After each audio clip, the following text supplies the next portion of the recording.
This is a different one. This is an updated one after the design report. Hey, Joe, Sorry, excuse me. internet, is that a question for you? That would be an IT question. I can call them real quick. Well, like the password's all reset, Yes. so I can't get my pad on. Hold on. Maybe that's a question for Do you. you want to hold off? Oh, excuse me. Do you want?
This is the design review meeting for June 12, 2025.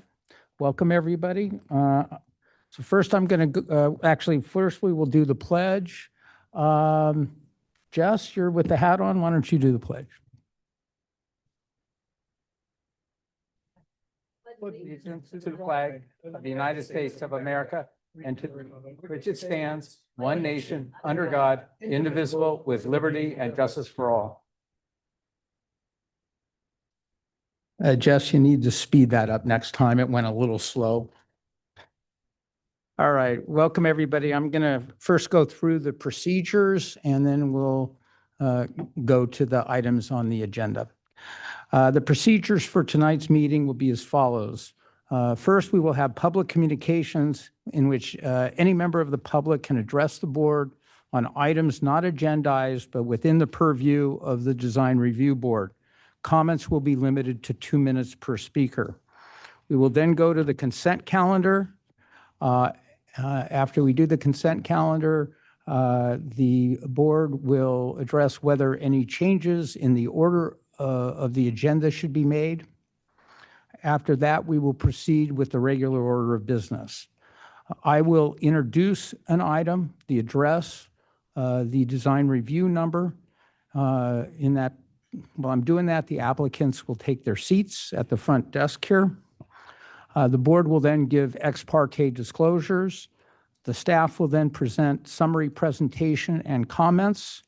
At that point, the board will have the opportunity to ask staff questions. I will then declare the public hearing open. At that time, the applicant will have 5 minutes for presentation. Next, the members of the public will have 3 minutes each to comment, and I'll ask the members to come up to the podium to my front right to give their comments. After those comments from the public, the applicant will have 3 minutes for rebuttal. After that's completed, the board will have the opportunity to ask the applicant, staff, and if appropriate, members of the public questions regarding the item. Then I will be closing the public hearing, and the board will enter into discussion and deliberation. When we make a decision, it'll be done by motion, second, and then a roll call vote. If any person residing within 300 feet of a project who disagrees with the board's action will have 14 days to appeal. With that said, let's move on to the consent calendar. Oh, we need to, yeah, thank you very much. Please call the roll. Board Member Bauta, Yes. Board Member Coveney, Yes. Board Member Weil, Yes. Chair Pro Tem Gannon. Here. Chair Gibbs. Thank you. Keep me honest. All righty, we'll go to the consent calendar. We have 5 items on the consent calendar. The chair will be pulling item 4.5, and that'll be addressed first during the regular business. With respect to 4.1, those are for approval of 3 sets of minutes. 4.2, 4.3, and 4.4 are for continuances of those agenda items. Staff, I understand, has some comments on those. Can you please provide them? We do. Thank you, Chair. Just wanted to note that for items 4.3 and 4.4, they are being continued because of some noticing errors that were staff's responsibility. So just wanted to put on the record that we will not be counting the continuance for both of those items against the limitation that the code provides. And then specifically for item 4.4, this is the Temple Hills project. The applicant had informed staff that they would prefer to be heard next on July 10th. I think the staff report indicated June 26th. So I'd just like to make that notation for the record as well. Thank you. Thank you. For the record, let me make sure I've got this right. 6/26. So you just heard 4.4 is to be continued to July 10. 4.3 is to be continued to our meeting on June 26. And 4.2, excuse me for going in reverse order, is going to be continued to July 24, 2025. So for consent items 4.1 through 4.4, I open the public. Actually, you know what I forgot to do is ask for public comment. Before we get to the consent calendar, is there anybody who wants to speak on an item not before the Design Review Board, but within its purview? Please come to the podium. Are you speaking on that, or are you speaking on an item, sir? Okay. Seeing no one, we will now move to the consent calendar. I've described the items in the consent calendar, and I'm now opening it to public hearing on items 4.1, 4.2, 4.3, and 4.4. Any public comment? Seeing none, I close the public hearing. Any deliberation on those items? Seeing none, do we have a motion? Chair, I'll move items number 4.1, 4.2, 4.3, and 4.4 as proposed in the consent calendar with 4.4's modification to July 10th. I'll second that. Please, Sarah, please call the roll. Board Member Bauta, Yes. Board Member Coveney, Yes. Board Member Weil, Yes. Chair Pro Tem Gannon. Yes. Chair Gibbs. Yes. Okay, with respect to 4.5, which I pulled for, well, first of all, on 4.5, let's open the public hearing. Let me first say, 4.5 is was put on the consent calendar, and it's for project. Give me a second. If the applicant's present, the applicant can come to the front table.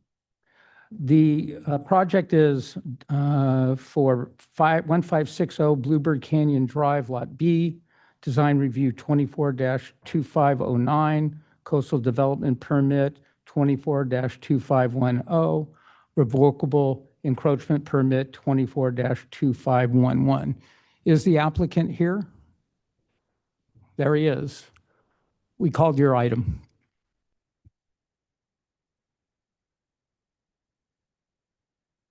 Okay, so the applicant is sitting at the table. So it's clear what we are considering tonight is not the project. We are solely considering the resolution. And we will limit the comments to just the contents of the resolution, not to relitigate. Does staff have anything to begin with before we turn to the applicant on 4.5? Chair, yeah, if I may, Sure. once again, just to reiterate, the item before the design review board tonight is whether or not staff accurately memorialized the direction from the design review board at the last meeting. That's the only thing I have to add. I'll defer to interim planning manager Campbell. I have nothing additional to that. Okay, applicant, you have 5 minutes. Oh, give us one. Not working. Hello? Oh, good. Thank you for the time to speak. There's not a lot for me to say that hasn't been said, of course. I think I would like to ask my attorney from Cox Castle, Morgan, to speak to the kind of key points that I think are valid here, that are important regarding that resolution and the position of the board. And if there's anything else we need to speak to, you can certainly ask us after that.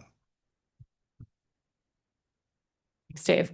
I'll be brief. I just wanted to mention that when we were sitting here a couple weeks ago before you, we heard a lot of subjective comments on this project. And they're written in my letter dated today. I sent them to the city attorney in a letter a couple of days ago. The city attorney confirmed in a letter today that the project is subject to the Housing Accountability Act and SB 330 and SB 450 or SB 9 previously. If the project is subject to those laws, the primary purpose of those laws is to approve housing projects only subject to objective design standards. And that is not what happened here a couple weeks ago. I heard almost entirely subjective comments on this project, and that is prohibited under both the Housing Accountability Act and SB 450. We urge you to reconsider, and we're here to answer any questions you may have about those laws. Thank you. Okay, I open to the public. If anyone has anything, any comments on 4.5? Seeing none, you have the opportunity for a 3-minute rebuttal if you want to. I just wanted to say that I thank you all for the work you've put in on this, regardless of the outcome. I know this is a very difficult role you have, and this community is not one for people to be quiet about their neighbors' situations and projects like this. So regardless of the outcome, thank you for your support. Okay, I'll close the, any questions first, board members? Okay, I'll close the public hearing. I'll first say I appreciate those comments, Mr. Dines. I think that that is correct. I mean, the board worked hard on your project and we come to, our independent views. And I respect your views and I appreciate that you respect ours and you have your legal remedies and so forth. All right. I'm going to propose one change in the resolution. And I think Mr. Wild may have some comments. On the fifth whereas clause on 1.9, it reads, each of the 3 other design review board members had varying issues with the project, some of which overlapped with one another and some that were independent to each design review board member. I don't think that's entirely correct. I think that the 3 board members who were voting for denial really had similar concerns, and as I can speak for myself, as Mr. Weil spoke and as MJ spoke, I shared their concerns without coming out and stating all of that. I think it was a collective. So my suggested language for that sentence would be, each of the 3 other design review members had concerns with the project, period. And the record will reflect what our concerns were and what we stated. So with that change, do you have any other? Yeah. So in the, I guess, page 3, part of the REP section, I think kind of finding number B. I thought in my deliberation, I gave some more specific comments to the nearby vicinity where the developed street was curb to curb. And I think it was marked at 24 feet. So I'd like either council to either articulate some better notes towards that specific finding at the point of access to be incorporated into finding B. Perfect. So if I may, Mr. Chair, what we may want to do is add the following sentence to that finding B, obviously not the actual finding, but kind of in our discussion. It would simply say, further, for some other properties in the surrounding areas, the width of the street is 24 feet at the access point of the driveway. As proposed, comma, the street would be 20 feet, which is not sufficiently set back from the center line of the street.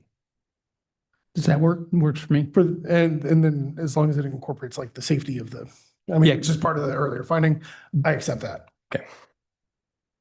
Okay, with that said, I move that, excuse me. I move that the board adopt resolution 24-2509 with the modifications that were stated on the record.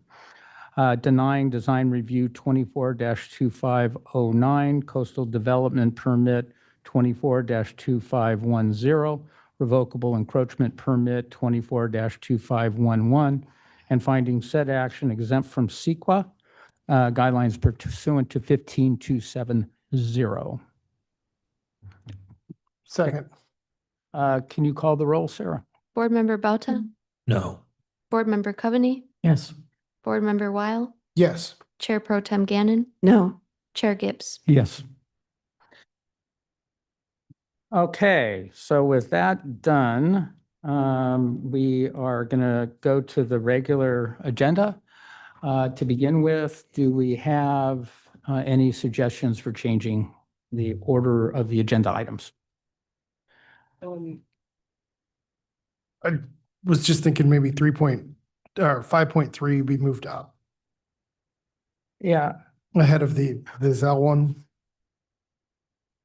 I think I'm fine with doing that. I mean, I think a lot of these items are going to be relatively discreet and quick without too much shuffling. But I have no problem with moving up 5.3. Is that acceptable to everybody? Yeah. All right, let's start with 5.1.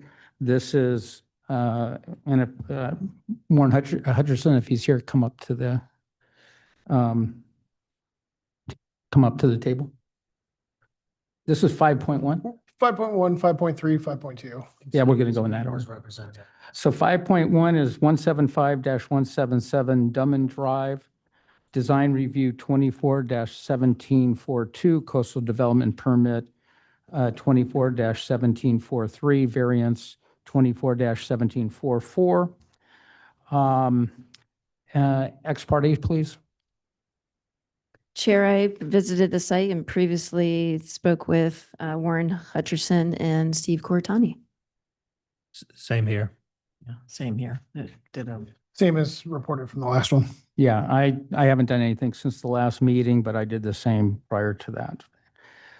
Okay, what we're here before is to consider what we had directed staff to adopt, to prepare is a resolution approving this project. I think we can let's do very expedited because I don't think anything's really changed except the resolution, but why don't we go through that real quick?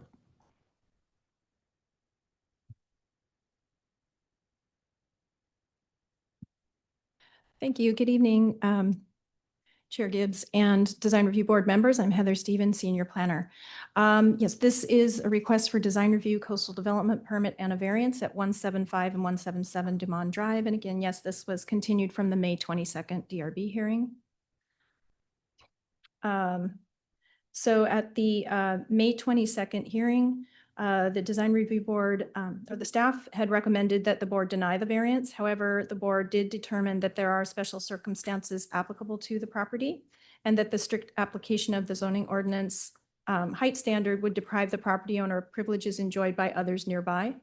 As a result of this determination, the item was continued for us to return with the approval resolution tonight. Additionally, the board had recommended the addition of a condition of approval requiring the new garage area to be used only for the parking of vehicles. Staff has drafted condition 19 for your consideration that 2 tandem garage parking spaces be approved by this permit shall be used for the parking of vehicles, shall not be converted to any other use unless otherwise approved by a future city entitlement or is allowed by state law. The resolution has been updated so that all of the required variance findings are made. This concludes our presentation. All right, thank you very much, Heather. Any questions? Seeing none, Mr. Cortani, keep it brief. Very brief. Good evening, Chair, board members, staff. And actually Pat's staff now too, and Pat. I really have nothing to add from 3 weeks ago. You know, we appreciate the board supporting our requests for the variance. We think that our findings were sufficient, and we're appreciative of staff rewriting the resolution. The last thing I would like to add is Warren wants to extend his thanks for your best wishes. He did have surgery. Oh, that's It was kind of painful, but he's on the road to recovery. Thank you. Good. Thank you. All right, I open the public hearing.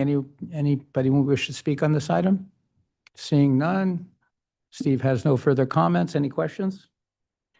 None. I close the public hearing, and I'll start because I was the one who found the special circumstances. First of all, I'm not going to repeat the comments. I think it meets all the criteria. Not only for a design review and the coastal development permit, but most importantly, the variance.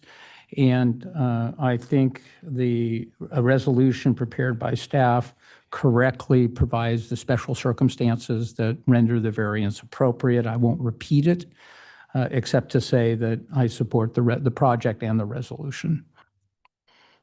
And I'd like to echo those comments. I will echo that echo. Louis? Yeah, I find the changes and the variance findings acceptable, and the project was compatible with design review standards. Thank you. Do I have a motion? Oh, got one more. Acceptable. Oh, I'm sorry. Project's acceptable. Sorry about that. You get to make you want to make the motion, Emer? Chair, I'll make the motion to approve item number 5.1 located at 175-177 Dumont Drive with the proposed resolution in the staff report. Second.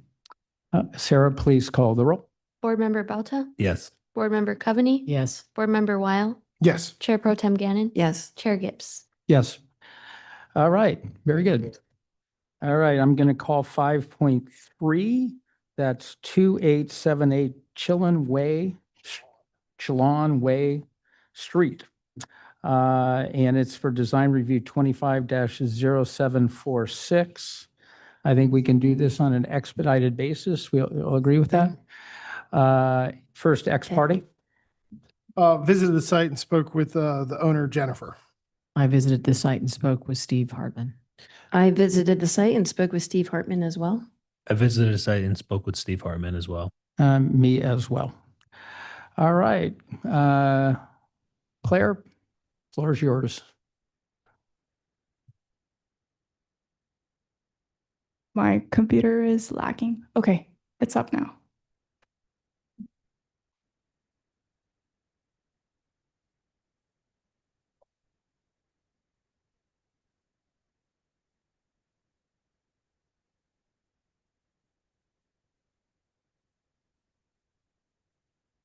Item 5.3 is a request for a design review located at 2878 Chillon, which is zoned R1.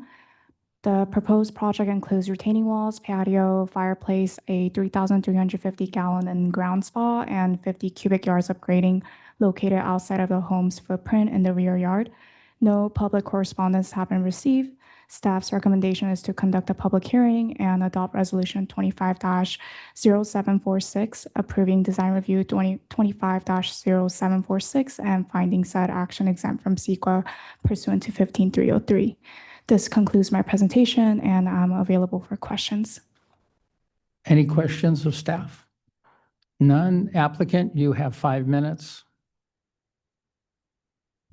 I'm the applicant, Steve Hartman, landscape architect. I feel our plans have shown everything that need be, and there are no comments. Any member of the public wish to speak on this item? Seeing none, you have an opportunity for 3 more minutes. Not necessary. Any questions from the board? And with that, I close the public hearing, and who wants to begin? Sure, I can begin.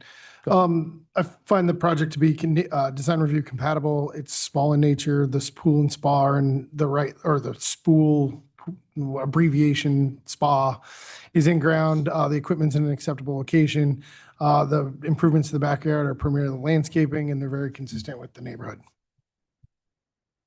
MJ?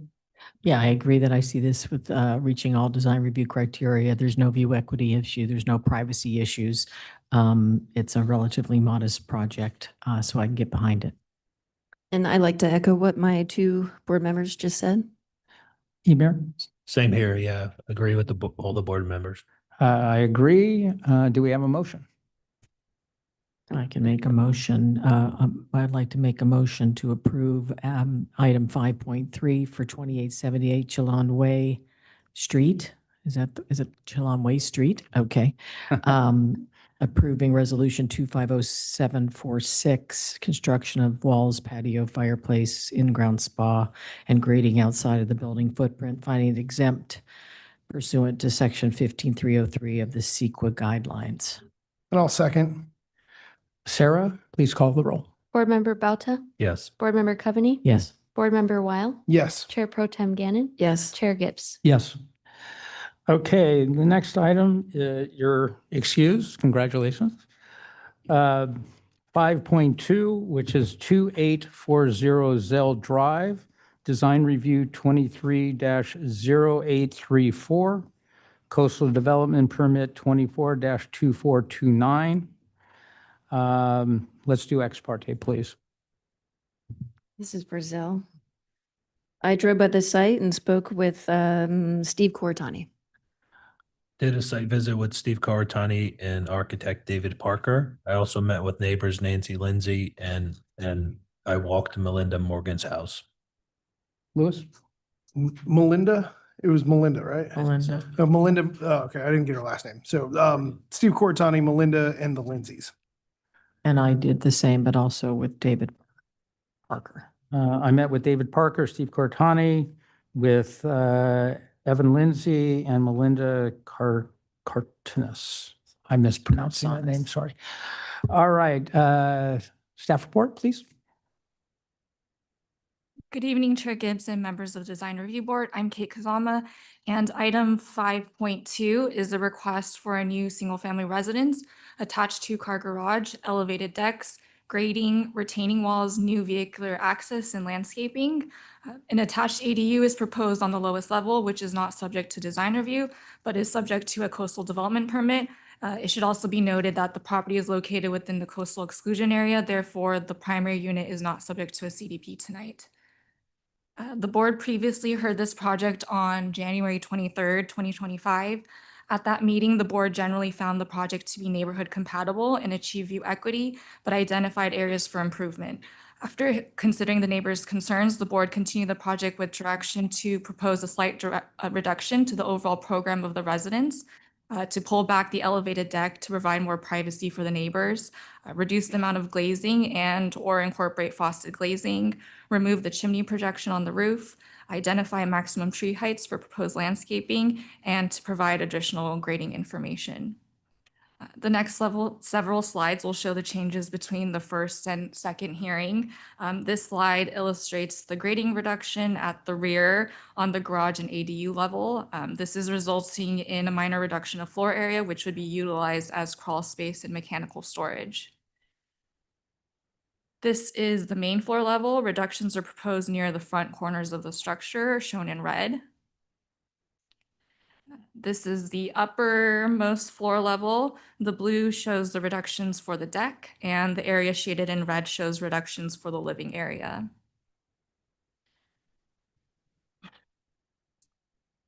This is the front and rear elevation. Again, the areas being reduced are shown in red. This is the roof plan change. And this section shows the reduction in grading at the garage level at the rear. This last slide shows the reduction in glazing. The yellow area shows the previous design, and the windows outlined in red are proposed. The applicant has indicated the proposed windows will be anti-reflective and have low visual transmission. The project continues to comply with the applicable development standards of the R1 zone. If the board finds the project meets the design articulation, neighborhood compatibility, and privacy design criteria, then tonight staff is recommending that the board conduct a public hearing and adopt resolution 23-0834, subject to conditions and a categorical exemption pursuant to CEQA. This concludes my presentation. Both staff and the applicant team are available to address any questions. Thank you. Very good presentation. We appreciate it. Any questions of staff? Not seeing any. Open the public hearing. Mr. Parker, you have 5 minutes. Thank you. Kate, can we have the slide up?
Okay, so now we can start.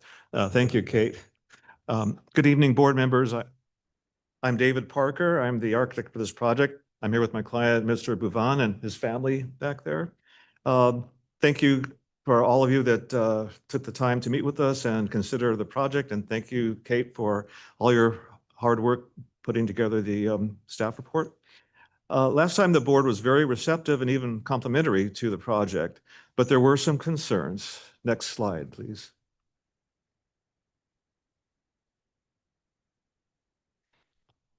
Yeah, there were some concerns, and although everyone seemed to like the butterfly design, we were asked to make it smaller. But our understanding was that this meant modest changes, so as not to impact the integrity of the design. But before I get into that, I'd like to discuss additional changes that we will agree to tonight. Next slide. We will agree to do the following as requested by some of the board members. Remove the fence along the rear property line, increase the height of the rear privacy hedge to the ridge line, remove the window behind the corner window at the upper left corner, and maintain the trees at or below the eave line. Next slide. So Kate already went through these, so I'll just, it's kind of redundant, but we did reduce the ADU and the garage a total of 322 square feet. We changed the ADU to a 1-bedroom ADU, and all of this reduced the excavation and export. Next slide, please. At the main level, we pulled in the right side 3 feet 3 inches, the left side 5 feet away from the neighbors. The total width reduction was 8 foot 3 inches at the main level. Next slide. At the upper level, we pulled in the right side 2.5 feet and the left side 2.5 feet away from the neighbors. We also pulled in the balconies a total of 6 feet, and we reduced the width of the atrium 4 feet. Next. Similarly, we pulled the eaves in 3 feet and back 3 feet and sloped down the ridges toward the middle 8 inches. Next. We offset the lower retaining walls and reduced the excavation. The hedge at the rear will provide privacy for the Evans above. Next. So here's what those modifications look like. This is our new design. Next slide. The red areas are the reductions from the original design. Next. This is the new design. Next. And the reductions in red. Next. New design. Next. Reductions in red. Next. This shows how the width was reduced 8 foot 3 inches on the lower level and 5 feet on the main level. Next.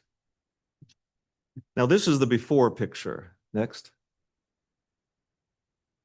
This is the after. Next. Before. Next. After.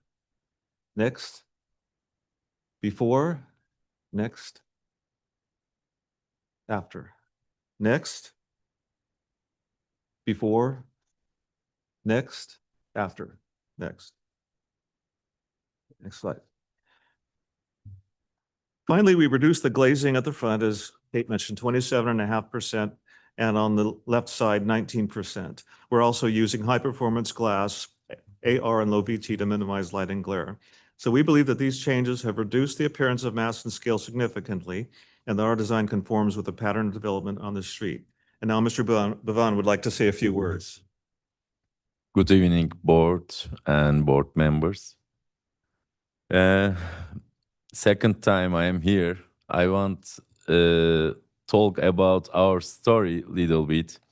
We purchased this lot 4 years ago, and since then we have been working hard to pass the design review. During this time, we attended many meetings with both our neighbors and the city, trying to address every concern in the best way possible. Our architect, David Parker, and our consultant, Mr. Steven, dedicated a lot of time and effort to improve the project. We have made many improvements based on feedback from our neighbors. We reduced the square footage. Excuse me, your time's up, but we'll come back to you. So, Yeah, just 30 seconds I need. did you? I don't need to. Yeah. No, we'll come back to you. Just remember where you were. I'll open it up to the public. Any comment on 5.2, the Zell project? I know, it's okay. I'll forgive you.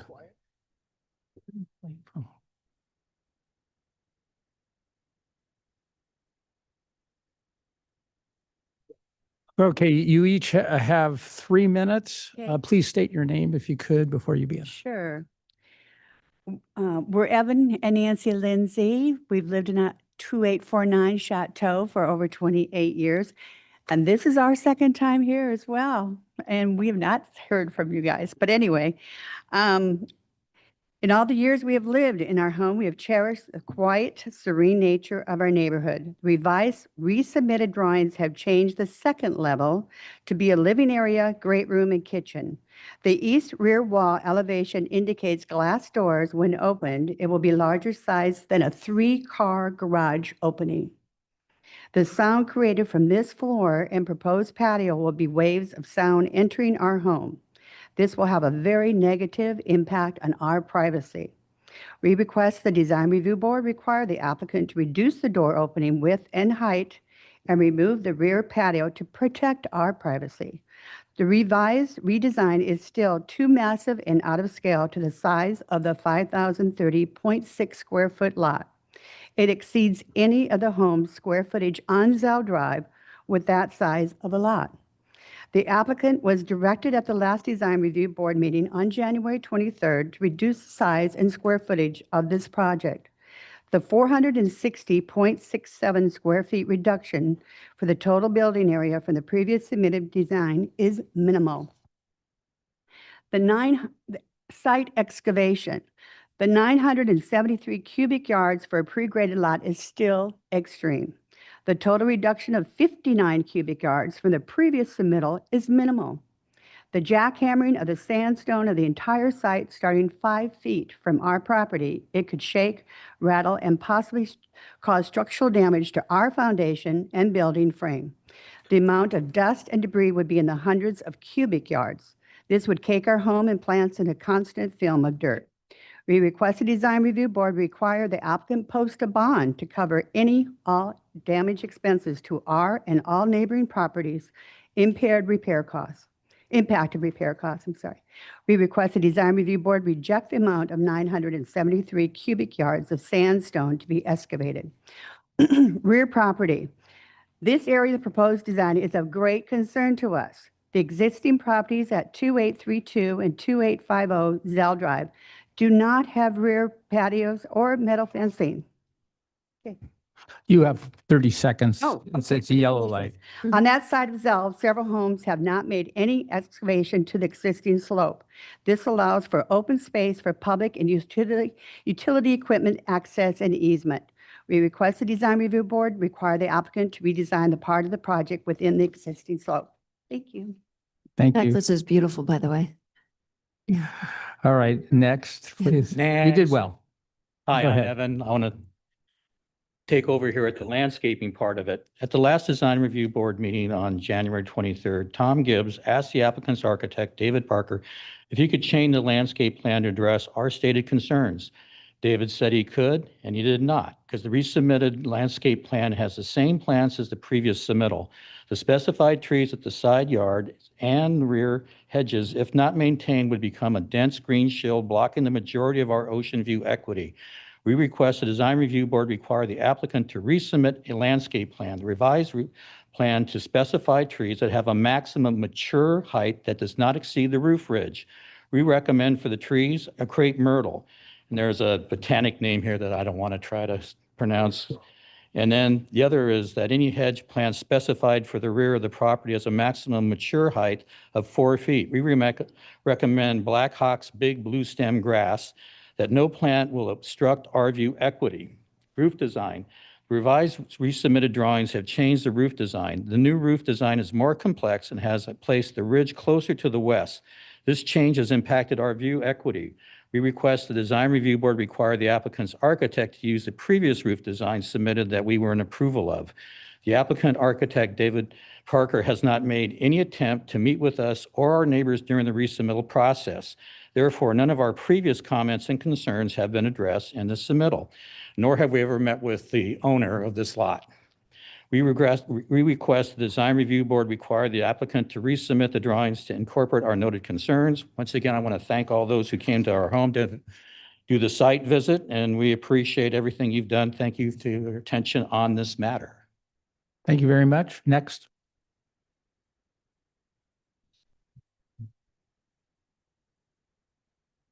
Good evening.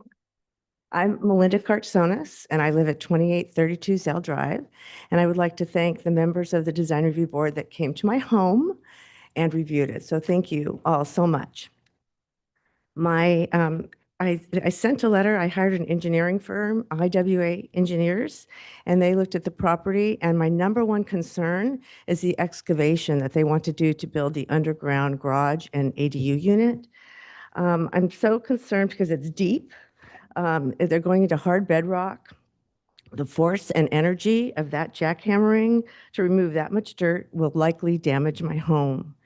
I'm very worried about the foundation. I'm worried about the stucco, the windows, the drywall, cracks in the ceiling, but as I mentioned before, particularly the foundation. And that's not to mention the internal decor, but I know that will be my problem and I'll take care of that. We guesstimated there's a little bit under 1,000 cubic feet that will be taken out, and that will require about over 100 trips from dump trucks taking it down the hills and through the streets of Laguna. My second concern is also the loss of privacy in my home. There is a large floor-to-ceiling window. I kind of live in a tree house, and the floor-to-ceiling has the main living area is upstairs, where it's our kitchen. It's everything. Just the bedrooms are downstairs, and that window looks directly into our home. We'll have absolutely no privacy on that corner.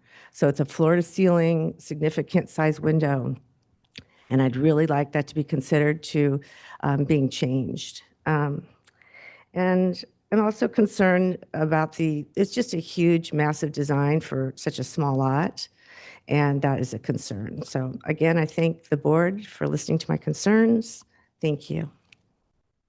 Thank you very much. Any other members of the public? Yes. Hi, sorry. My name is Sam Malik. I'm at 2850 Zell Drive. So the property to the left side of this lot when you're looking at the house. I mean, I do appreciate that the applicant has reduced the size of the project. I think that's the I appreciate that. I think it doesn't go far enough. I guess my main concern is in terms of the size of the house to the lot size, this doesn't fit the norm of that neighborhood. In terms of just the pure size of the house, it does, like in terms of the overall size, but when you take the size of the house and you divide it by the lot size, it doesn't.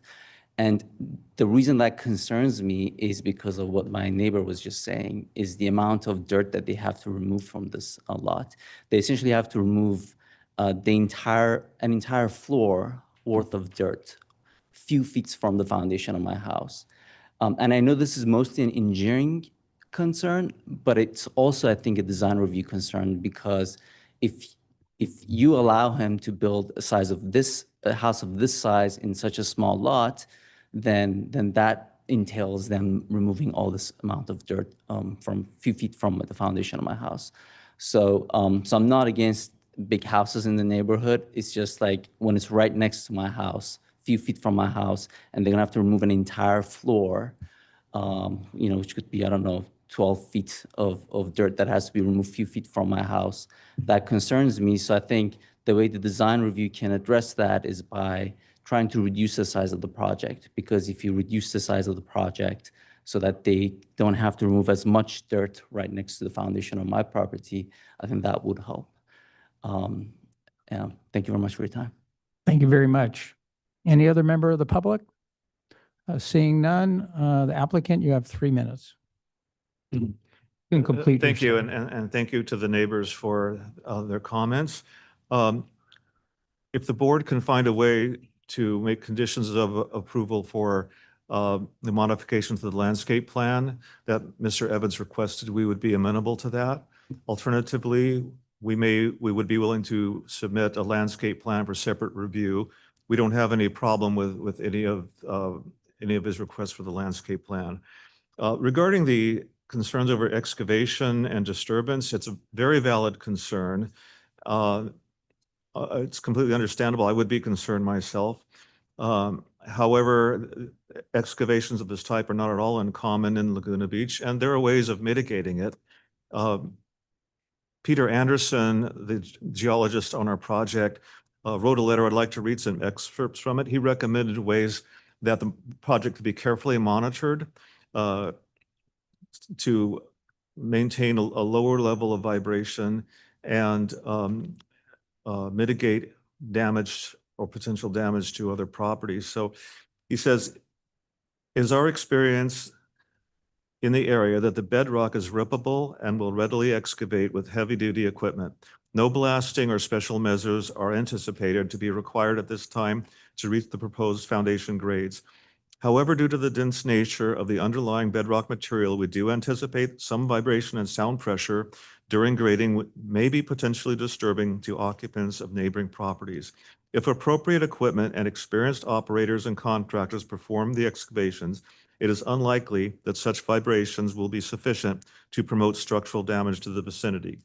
We have provided recommendations for assessment and monitoring of adjacent properties as part of our preliminary design report, section 3.18.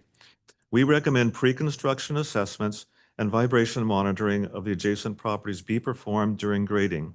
Although not anticipated, this will allow you to document and quantify the level of impact proposed grading on the adjacent sites. Now, Mr. Buvan, I know him very well. The last thing he wants to do is impact any neighbors. And I know he'll take whatever measures are necessary to prevent any sort of disturbance that might damage anyone's property, comply with whatever regulations or requirements that are given by the board or the building department. It is possible to mitigate vibration and to reduce the risk of damage to other properties, and we're willing to do whatever is required to that end. Thank you. Thank you very much. Any questions? I have a question. I have silly little tabs on my plans. Can you confirm that lot coverage, the allowable lot coverage is 41% and the proposed is 37%? Because I can't see it very clearly. I can, yeah, according to my project summary, the lot coverage required is 41.7 and we were at 37.1. Okay, and for landscape open space, required is 19.2? 2%, I think it says. And the proposed is 22% of open space. That matches what I have. Okay. That's it. Thank you. I've got a question for the applicant team. Do you plan on doing a shoring plan as part of the excavation planning? I expect it'll be required by the building department, and we would certainly be willing to do it even if it's not required. Go ahead, Mr. Weil. I appreciate the proposal for removing the fence on the property line in the rear of the property. Will there be a fence on top of the retaining wall? No, we're just going to remove that fence at the rear. We are proposing a hedge to be slightly higher than what's on the landscape plan to try to screen the Evans views back and forth to our property, but not so high that it'll obscure their views. But we're not planning to have a fence at the A fence, retaining, just for no fence. some sort of guard wouldn't be required? No, there's no walkable area up there. If there were a path or a usable area up there, then they would require a guard, and it would only have to be 42 inches. Staff, is that correct? And the retaining wall is almost, what, eight and a half feet? That's about 5 feet. Okay. In the back is 5 feet? Yeah, 5 feet in the back, and that wouldn't trigger a safety rail?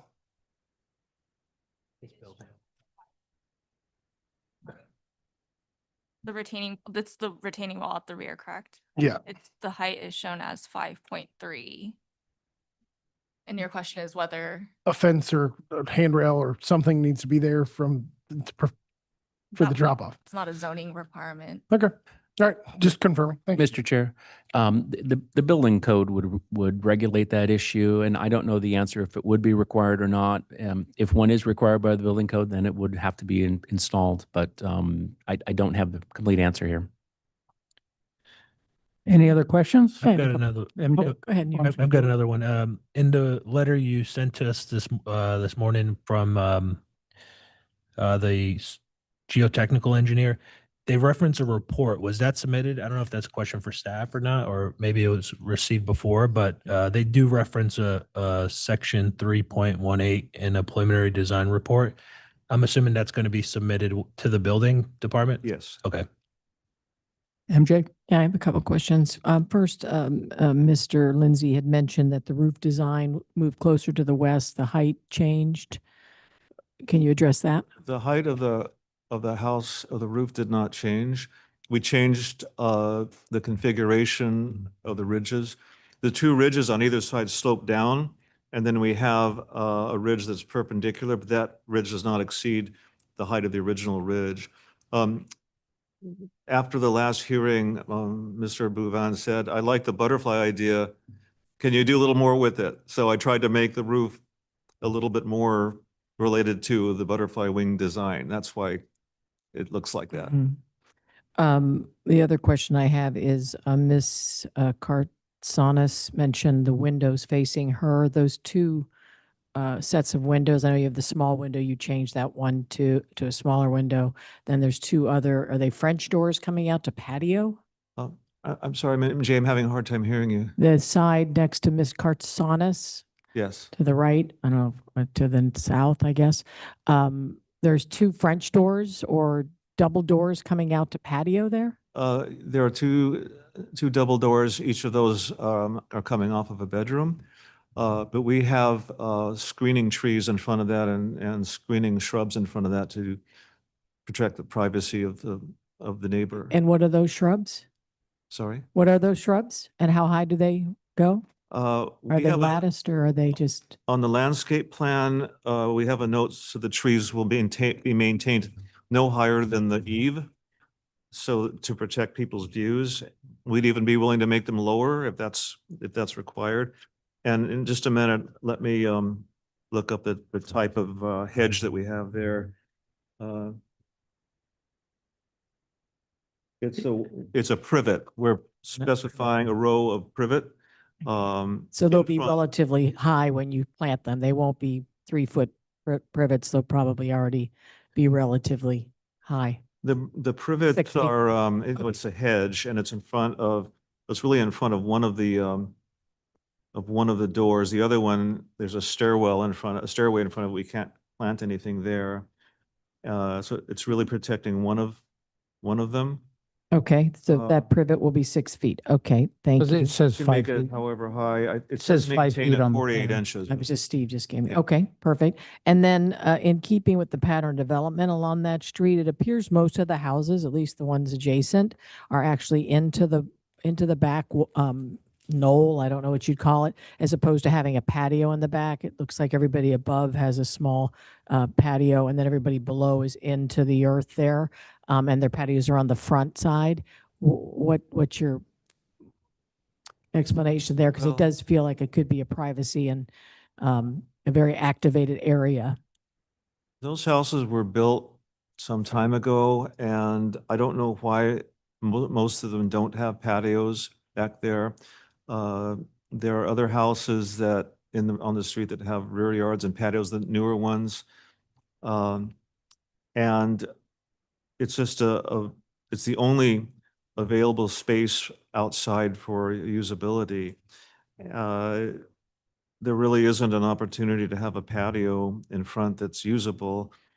So that's why we designed it that way. If you move the house back, would you be able to have a, The house is already at the rear setback line. oh, that's right, you're at the 20-foot setback. Yeah, Wow. we can't move it back Got any it. farther. Got it.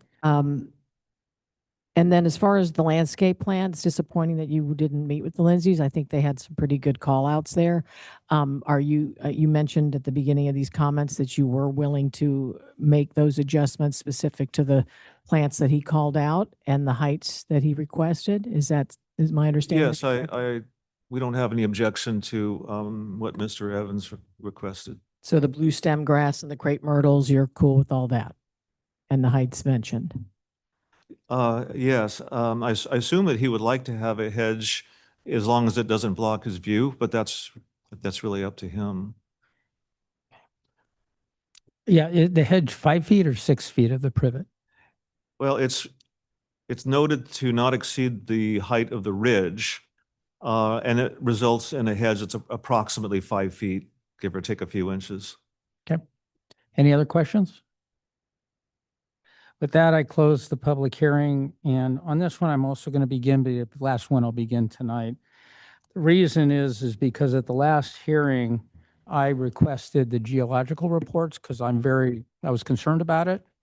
I'll talk about the project in a second, but I'm not going to be able to support the project because of the geological reports. So let me go through that and tell you why. Under the coastal development permit, one of the findings reads, it's finding 1 criteria 5, that the proposed development will minimize the alterations of natural landforms and will not result in undue risk from geological and erosional forces. Geological. So under that criteria, we need to make that finding. And what I asked for at the last hearing was geological reports from the objectors and from you, and I want to appreciate that both provided them, and I've read them. The report from Melinda Cartnosis, How do you pronounce it? I've mispronounced your name, sorry, reads, this excavation appears to, and this is just not all of it, but the parts that struck me. This excavation appears to be into hard bedrock. This work will require high-intensity breaking of said bedrock. The energy required to remove the bedrock will be transmitted into the existing homes. Damage to the adjacent home is very likely. Damage may include cracks, stucco, foundations, drywall, glass, and windows. It is our professional engineering opinion additional geotechnical investigations be performed to ensure the safety of the surrounding structures and property. Then your report, and I'm going to talk about why I think this creates a real unusual and risky situation. The report that you provided, Mr. Parker, from Geotechnical Optimized Soil Engineers, I think you read it, so I'm not going to read, but you read the parts I was going to read.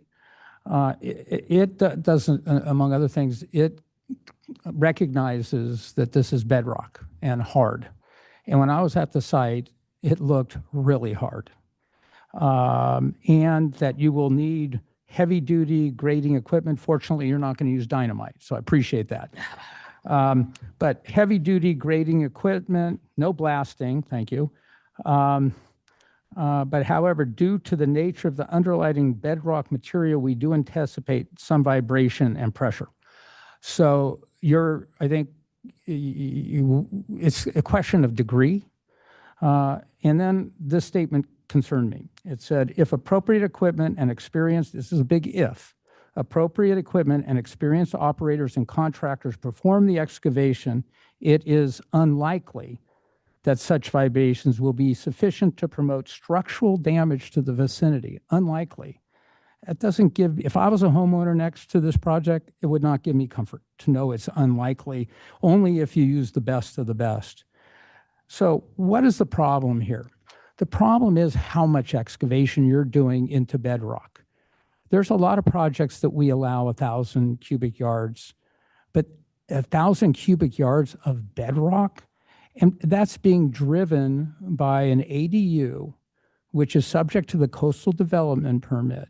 In other words, substantial additional space to go down underground into solid bedrock, requiring heavy equipment that threatens the homes nearby. I would feel terrible personally approving this project and then the maybe unlikely, depending on which engineer you believe, that there is structural damage to these homes. And fixing structural damage, and I, from my prior life, I did some construction work. It's not easy, and it requires major, repair work that I think would be beyond the pale in this kind of situation. So unfortunately, if it was in a different area, and the other thing I want to point out is I walked all over the area, and this kind of goes to MJ's point. I don't see a lot of people cutting into that bedrock to make a fairly small backyard patio area in the back. I didn't see it, and it's certainly not the two houses that are on either side. It also strikes me that when these lots were prepared, there was a lot of, I'll bet you they used dynamite. You probably would agree. They used dynamite to make these lots. These lots were fashioned based upon serious excavation work. And I think they are what they are. And for that reason, now, I noticed that the house next to you, I think you spoke on it, the house up north, has an excavated garage. It's unclear to me, at street level, it's unclear to me whether that house that was originally designed or they went down. But the amount of excavation to do that, given the terrain, was substantially, order of magnitudes less than 1,000 cubic yards. For me to approve this project, it would need to eliminate all subterranean work going down 14 feet, and very likely eliminate the backyard, which I think also is going to require heavy equipment that could jeopardize, the uphill neighbors of the Lindsays. It's that on a neighborhood compatibility doesn't satisfy, in my view, with respect to the backyard. I say this regrettably because I was kind of hoping that this would not be as serious an excavation problem as I believe it is, based upon the documents presented to me, including your own geotechnical engineer, because I like the project. And I think, and I'm interested to hear what other people say, and maybe no one agrees with me on this, but the mass and scale, I think, is neighborhood compatible. I do think it's a beautiful project, but I can't approve it with the amount of excavation into bedrock that you're proposing. Those are my comments. I'll take a stab at it. So I wanted to applaud the design. Yeah, I think it's very thoughtful and unique and has a lot of character. I think from a mass and scale, I think it meets the criteria based on the neighborhood compatibility.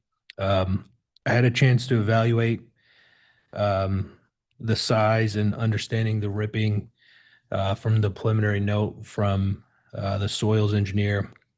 I can understand that it can be done in an efficient manner. So, you know, on one hand, we want to preserve views.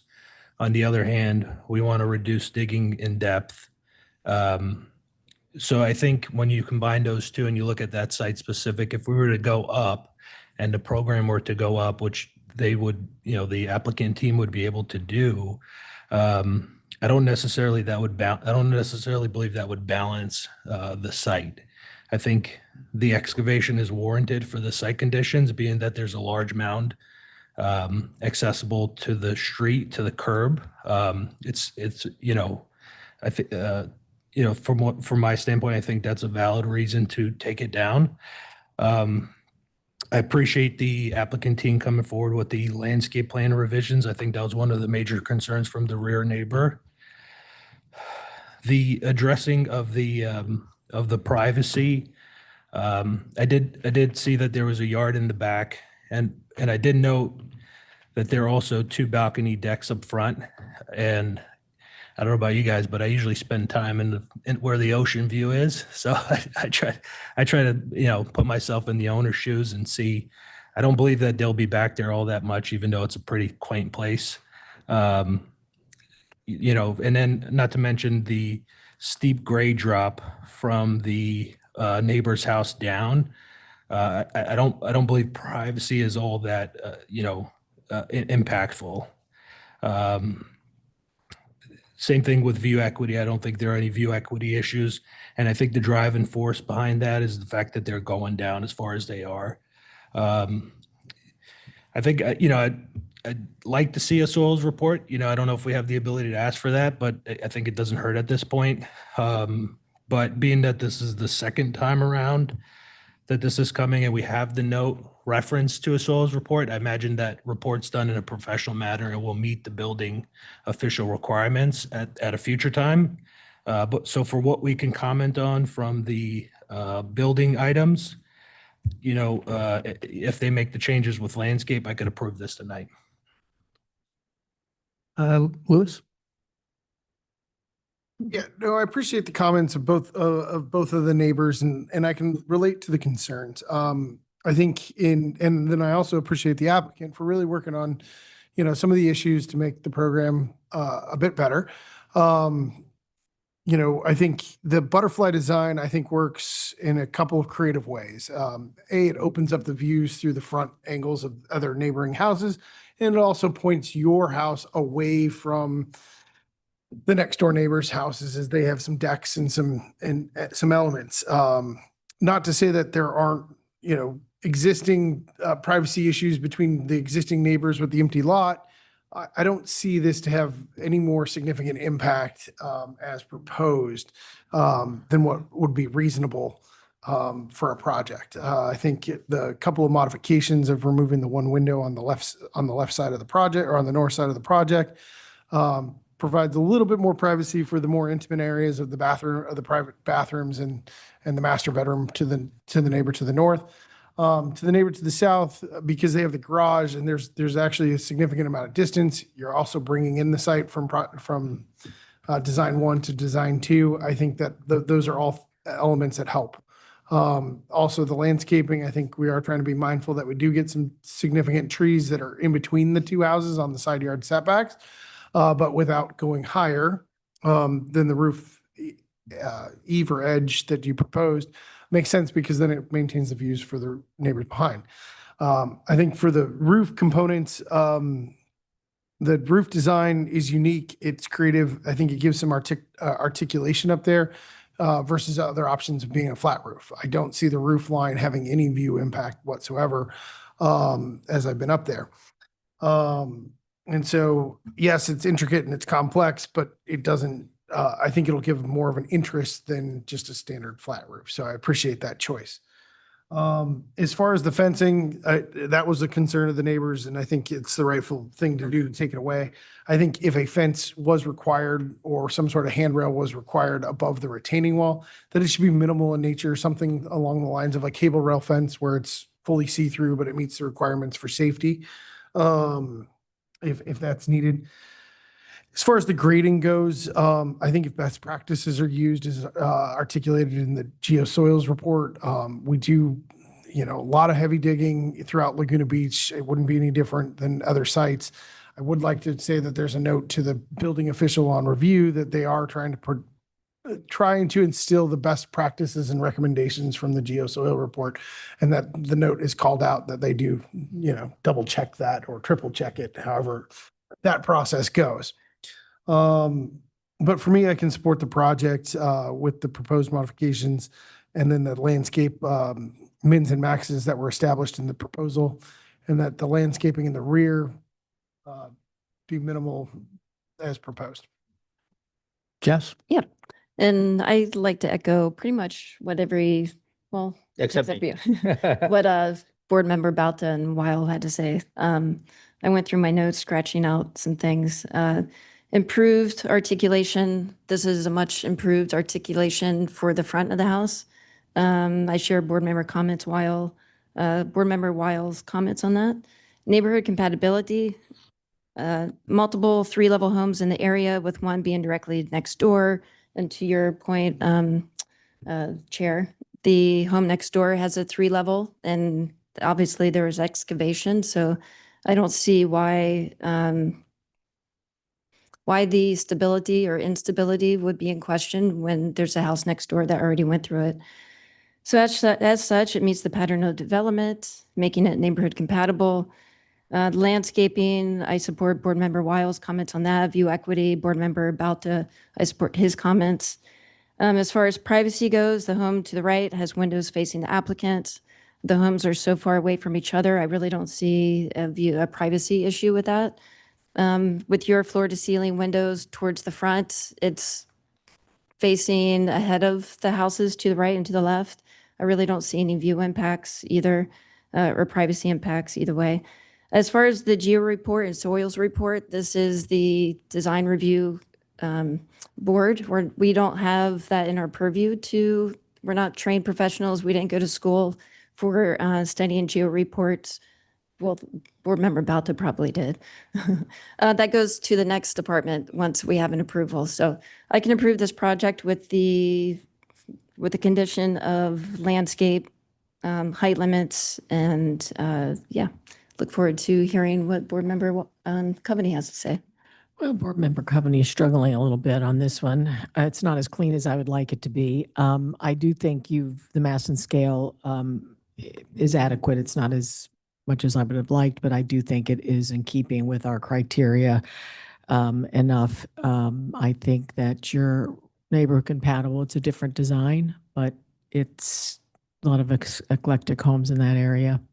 I do not think view equity is an issue as far as the roof height. From the Lindsay house, I don't think it impedes them at all.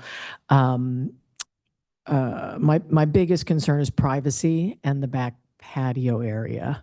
And to Tom's point, the excavation to make that happen, because it appears you have to do some excavating back there for that large of a patio.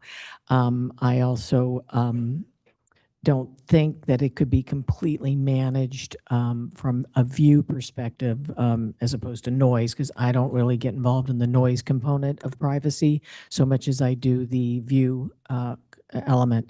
So the size of that is a concern to me. So I don't know if you've looked at options on something smaller, less intrusive to grading, and still provide you some outdoor space to exit from your active area there, but not make it essentially another room is what it becomes in this town. It becomes a whole nother room being outside, inside, especially with the doors you have all along the back there, which means it could be a very open floor plan and a very active area. So that's my only, otherwise I think you've achieved neighborhood compatibility, massive scale, view equity. I think if your landscaping, as has been discussed here tonight, is maintained for privacy on the north side and a bit from the back, that's good. I just struggle with that. So I'm trying to decide if I'm behind it or not. So I just need, All right, thank you, MJ, and thank Thank you you. for the comments. And, there are times where we don't agree and we view things differently. The amount of the excavation here is greater than anything I've seen in the neighborhood, all for a below pad substantial space. I mean, upwards of 800 to 1,000 square feet. That's the difference, just for the consideration of my fellow board members. It isn't that this has been done anywhere else in the neighborhood, as far as I can tell, and I drove the neighborhood. That being said, I think you have 3 votes in favor, and I don't think anything I say is going to change that. I'm probably against it. So I think the only issue dealing with the MJ comment is whether, and I asked this of the applicant, whether to satisfy MJ, you would get rid of the back component, the back patio component, you'd get 4 votes.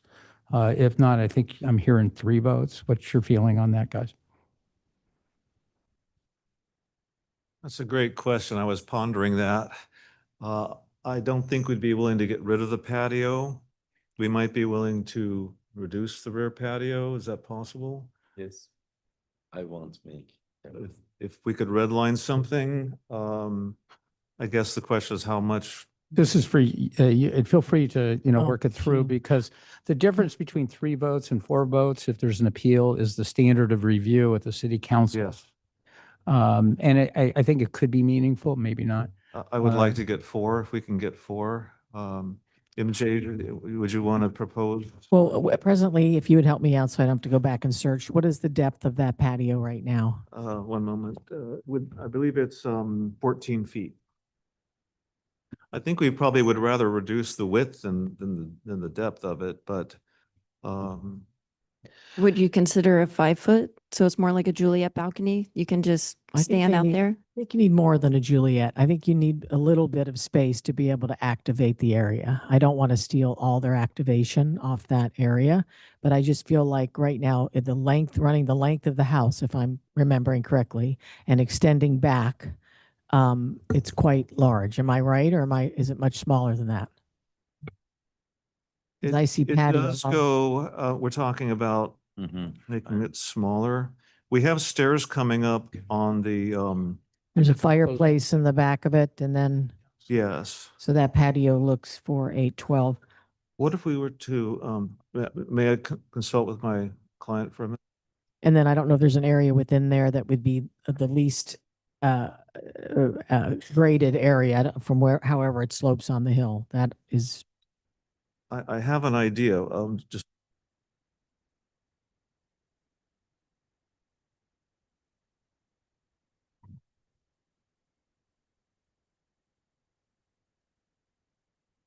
I'm going to throw something out.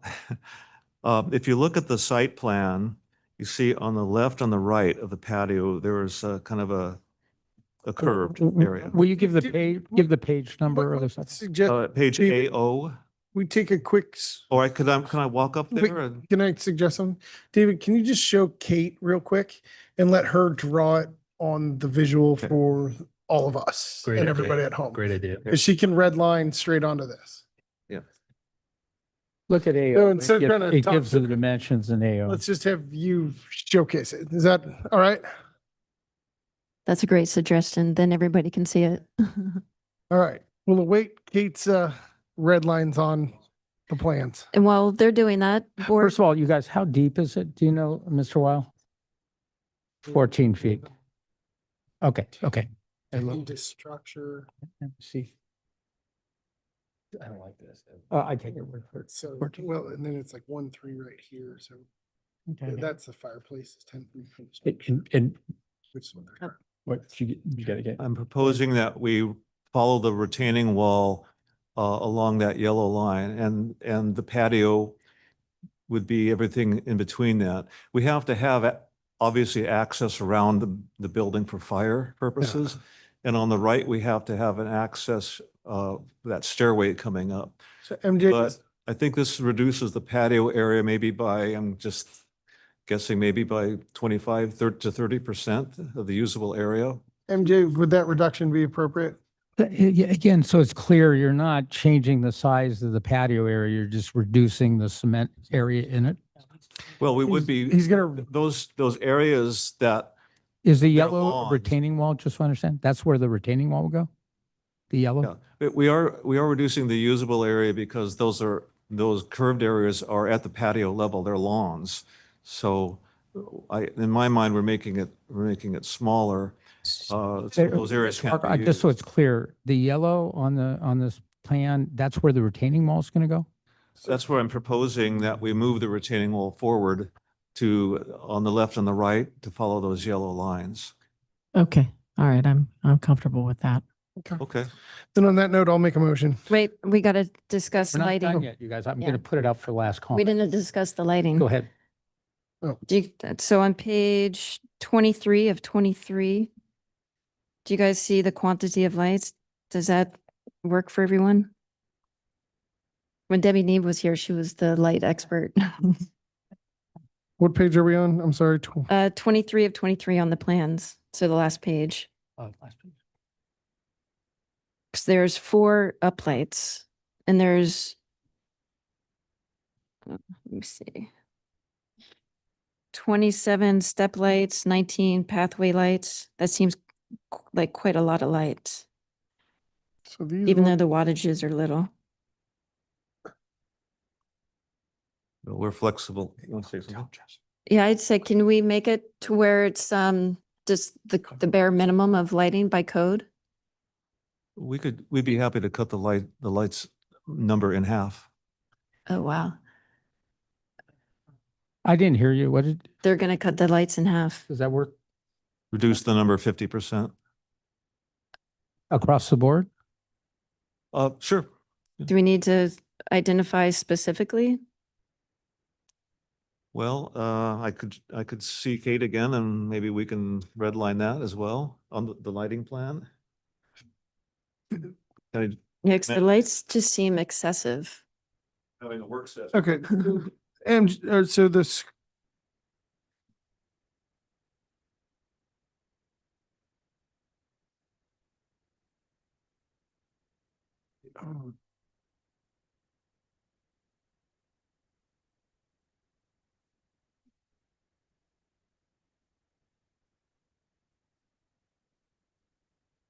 I mean, 50% reductions.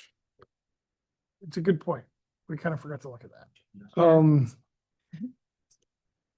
So again, one of the things I would suggest is that the soffit or the recessed lights, that is the 9-inch one, give the applicant some availability to look for a different fixture. Yeah. That one that reduces the cone of the spread of the light. That's what we've done for higher structures in the past. Sorry, am I talking into that? That, because sometimes the cone spray is like 180 degrees, but try to get it to somewhere where it's a 90-degree, where it just is at the point of lighting up the deck. Maybe in some cases, it might mean more light fixtures, but the light fixtures are much more softer in nature. I don't know how we do, I mean, we can just encourage them to change the fixture to have less luminant glare on those down can lights. Essentially, it's a similar concept to why we changed from the floodlights or the fluorescent lights in here to these ones. But that would be a concern. And then if he's willing to do the landscape lights at half, I'm good with it.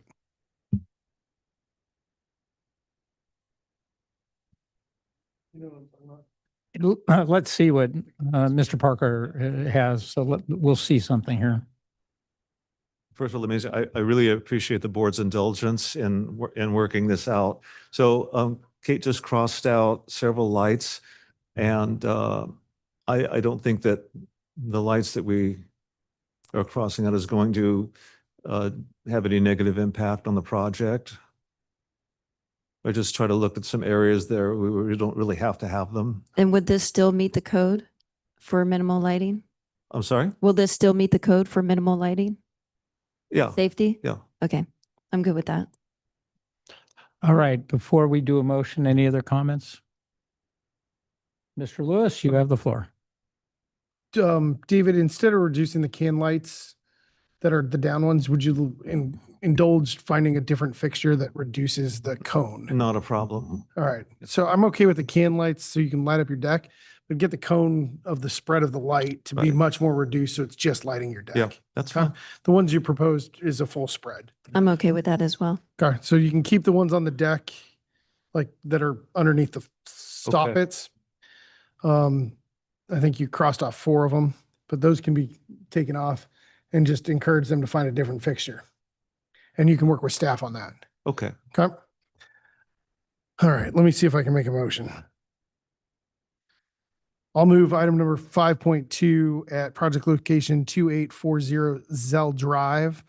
That the design review finds sufficient fact to support the application, adopt resolution 23-0834, attachment 1, approving design review DR 230834 and coastal development permit CD 24249 for a single family dwelling, attached 2-car garage, attached ADU, elevated decks, grading, retaining walls, new vehicular access and landscaping, and finding said action exempt from CEQA under section 15303. With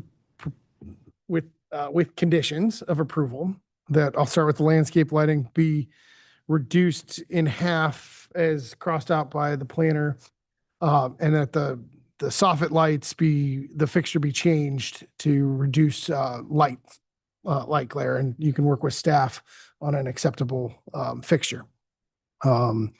That the landscaping be modified as per the exhibit provided by the applicant team to reduce heights of the project, that no planting exceeds the height of the roof.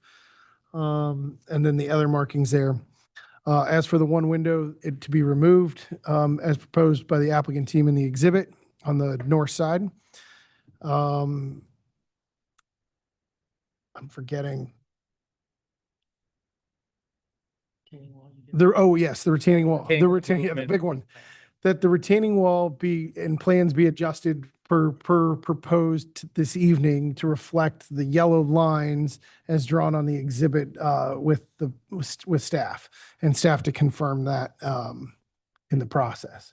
And so that'll be a reduction of the rear patio, approximately 20 to 30%. Is that it? I think so. I second that motion. Sarah, please call the roll. Board Member Bauta, Yes. Board Member Coveney, Yes. Board Member Weil, Yes. Chair Pro Tem Gannon, Yes. Chair Gibbs. No. All right, let's see if we can get 1 or 2 more before we take a break. Is that okay? All right, 5.4, this is 1211 Skyline Drive. Applicant team, please come to the front. Let's do ex parte. Chair, I visited the site with Tian Tran and Nancy Sierra. MJ? I visited the site with Nancy Tien Tran, and I also went to the neighbors, the Shams. Emo?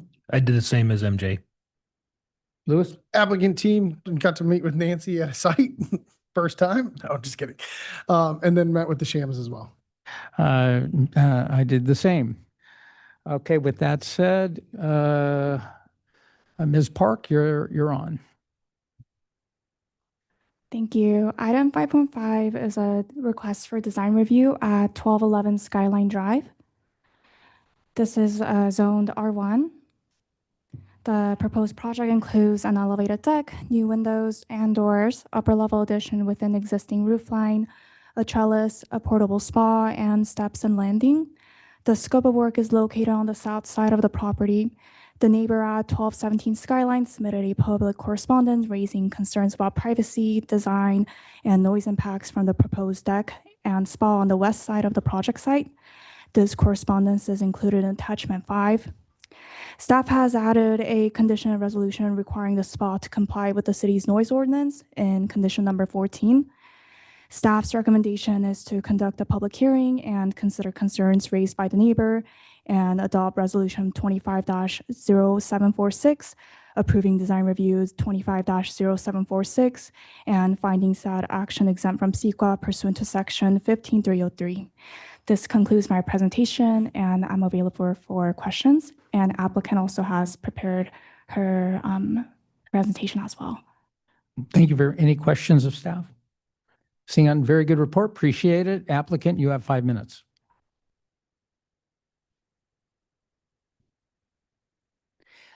If you could put up the slides, that would be great. Nancy Sierra, the architect, and this is my client, Tien Tran from 1211 Skyline Drive. I hate the cameras up there. Looking at yourself. My bald spot? I hadn't noticed. So you can go to the next slide, please. So this project scope typically would fall under the administrative design review process rather than coming to the board. Tien had reached out to her neighbors, and one neighbor had expressed concerns as noted in the correspondence letter. So we decided to come straight to the board and not go through the admin process. And so here we are. The project scope, as Claire described, is an elevated deck with a trellis.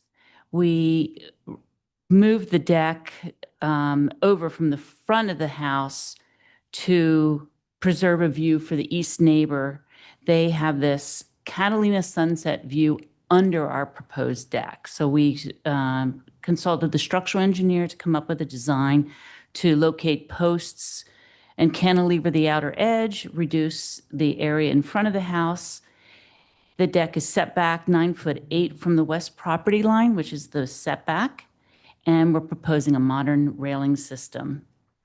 The addition is basically 18 square feet where we are squaring off the deck. Squaring off the existing bay window that'll go to the floor, and it's under the existing roof line.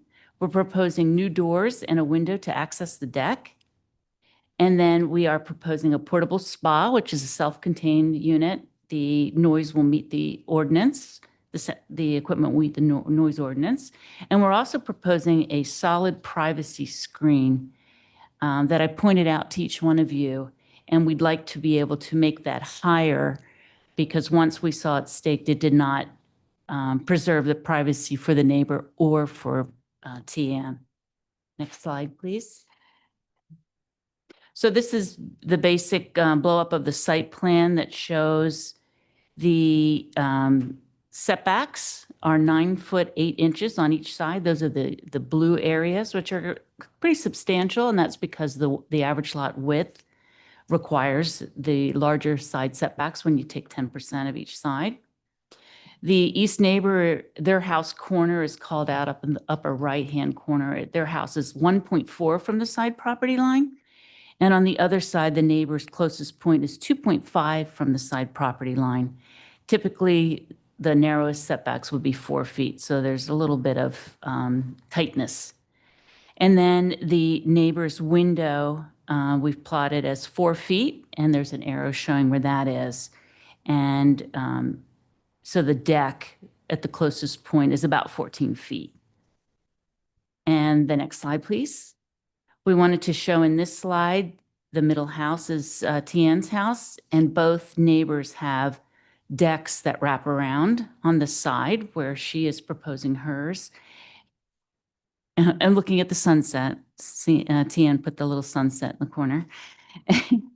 And also I wanted to note that the other homes adjacent are 2 stories. They have floors below where Tien's house is just 1 story up at the main level.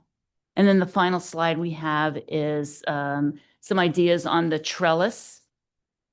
There would be a louvered opening at the top, and we're proposing a solid privacy wall of non-combustible material to mitigate the impacts to the neighbor. And that I'm open for any questions. Thank you. Thank you very much. Now to the public, anyone wishing to speak can come up to the podium. You'll have 3 minutes, excuse me, 3 minutes each. Good evening, members of the Design Review Board. My name is Aryan Shams. I'm at 1217 Skyline Drive. We've been around there for about 8 years now.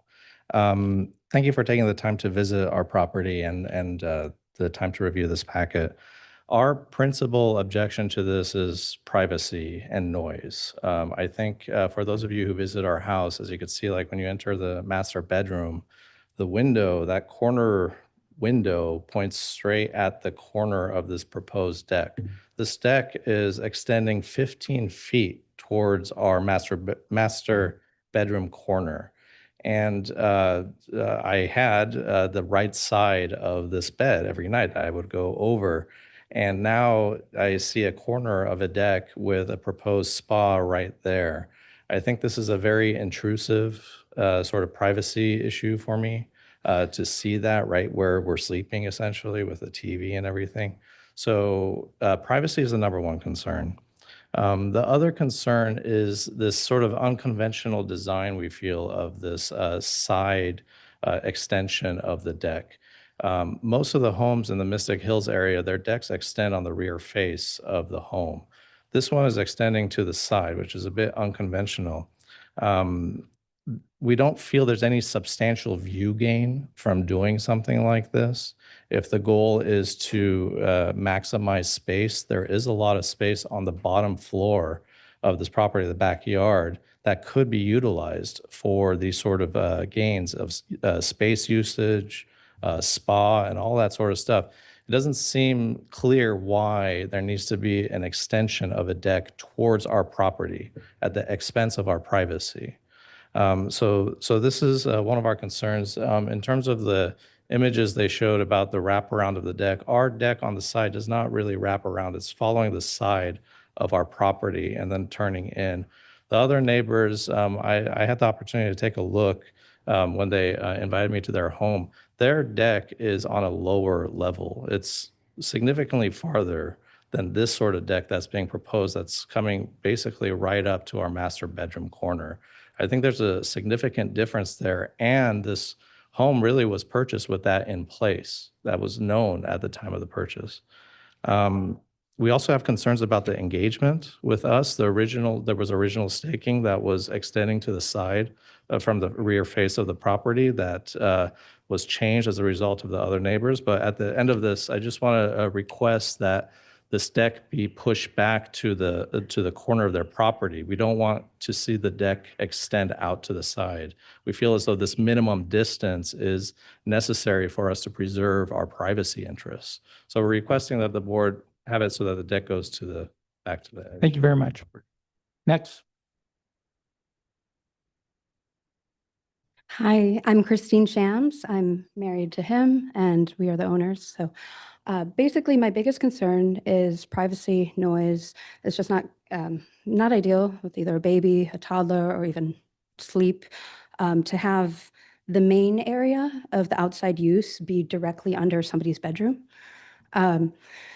It's basically protruding completely sideways. And when I did an audit of looking at every single house from Skyline, from basically the bottom of the hill to the top, I did not see any of the others that had the majority of the outside use skewed on the side.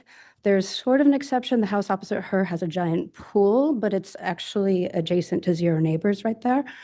And then another one is buried in a hillside. But basically, the main area where they gather, I want that to not be right below my window. We consulted, I personally knew that house was vacant for many years. I knew when it was going to sell. We placed an offer. I consulted with about 10 architects, some of the heaviest hitting, most experienced in our town. They had all advised that something like this would not be viable. Additionally, our deck does not wrap around. We have a humble concrete that is just on the land walkway on the side of the house. We have multiple levels. There is a lot of usable land on the lower level of that house. I know I planned for it. I talked about it when placing an offer on a single-story home. Even if we rebuild, we would want to face the ocean, obviously, and I have health issues and stuff, so I need to have everything on the same level. That's very imperative. That's why I met with 10 architects who some didn't want to rebuild unless I tore it all down. Because accessibility is big for me. So there's that. So our room is stuck where it's at, and the noise is a major concern for me. Additionally, when I walk, it's a major hiking street in the area. You don't see, and I try, you can see views, you don't see major protrusions or decks or have visibility of that. So it would block that view as well, which I do think is a major value add to our neighborhood to kind of be able to see little peaks. Additionally, the fence is not on the real property line. I'd like to verify that the design honors the real property line that we had discussed prior to purchase. And all right, I do, thank you. You still have 30 seconds. Oh, I if you do, like. Yeah. sorry. Okay, let's see what else I got. Oh, if there are some houses that are 1 story, there are some houses that are 2 stories. Obviously, excavating is an option for some, as well as lots of usable land right there as well.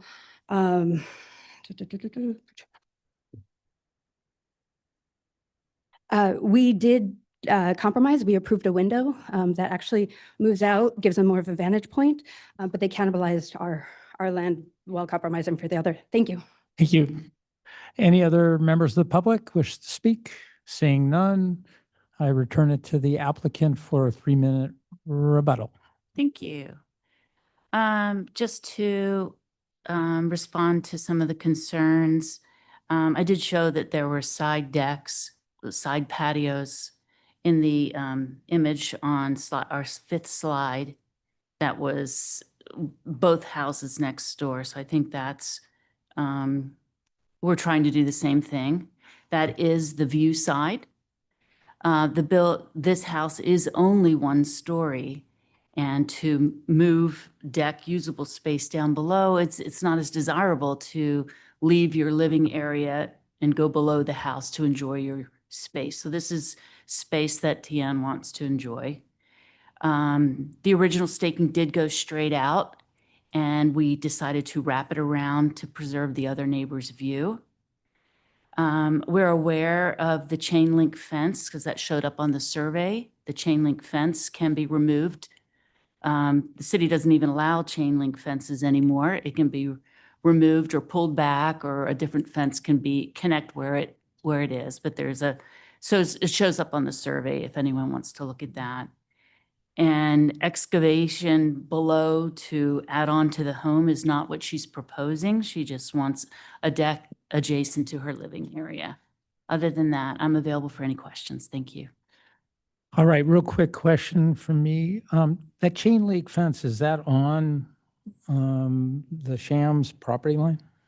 Or There's- on their property? over There's the a portion of the fence, if you look at the survey, Yeah, that goes over there. That's correct. okay, and you'd be willing to move the fence or remove Yeah. it? Sure. Okay.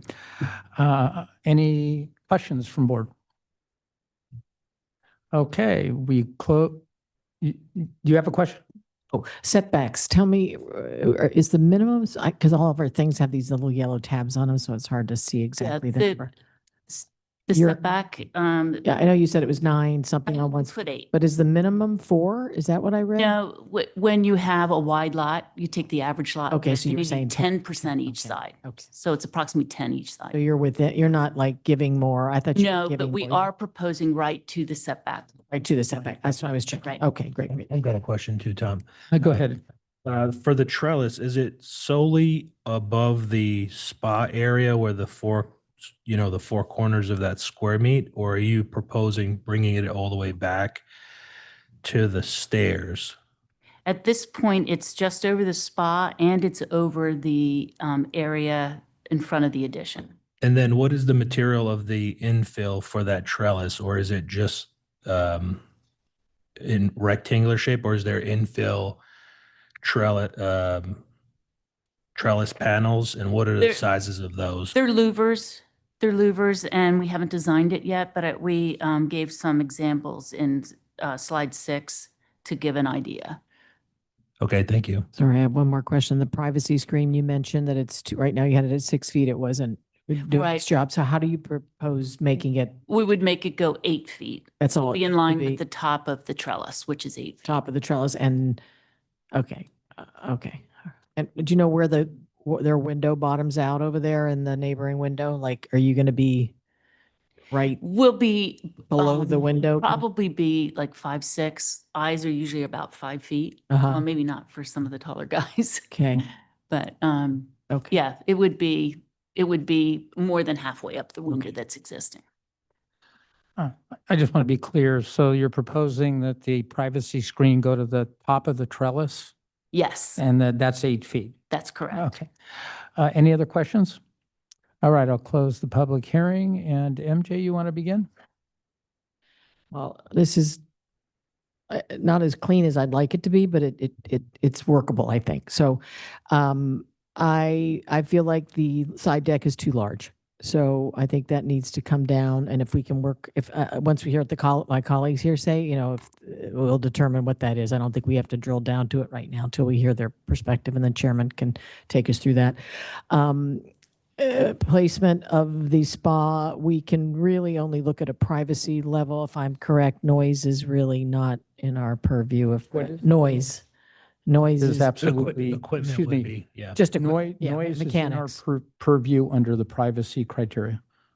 like voices or Yeah, mechanics. voices, noise, yeah. Really? You can consider noise impact. So like if you put a huge, anyway. Okay, all right. Well, privacy is both visual and audio.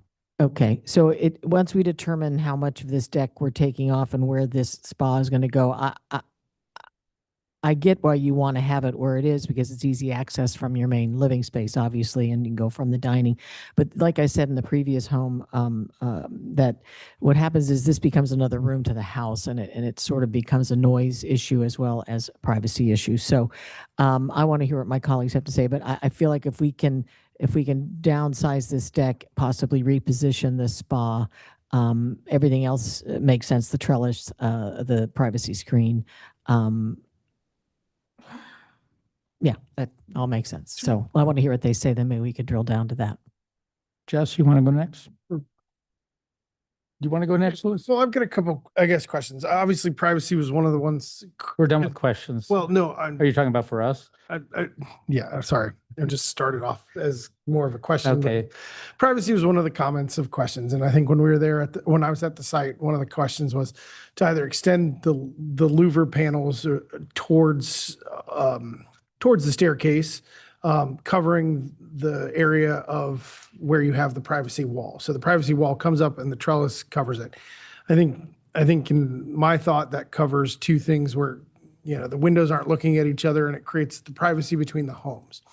And that happened, I think I can be supportive of at least that portion of the deck and the louvers and the privacy. The spa location was just kind of another question. I'm curious on the other board's thoughts.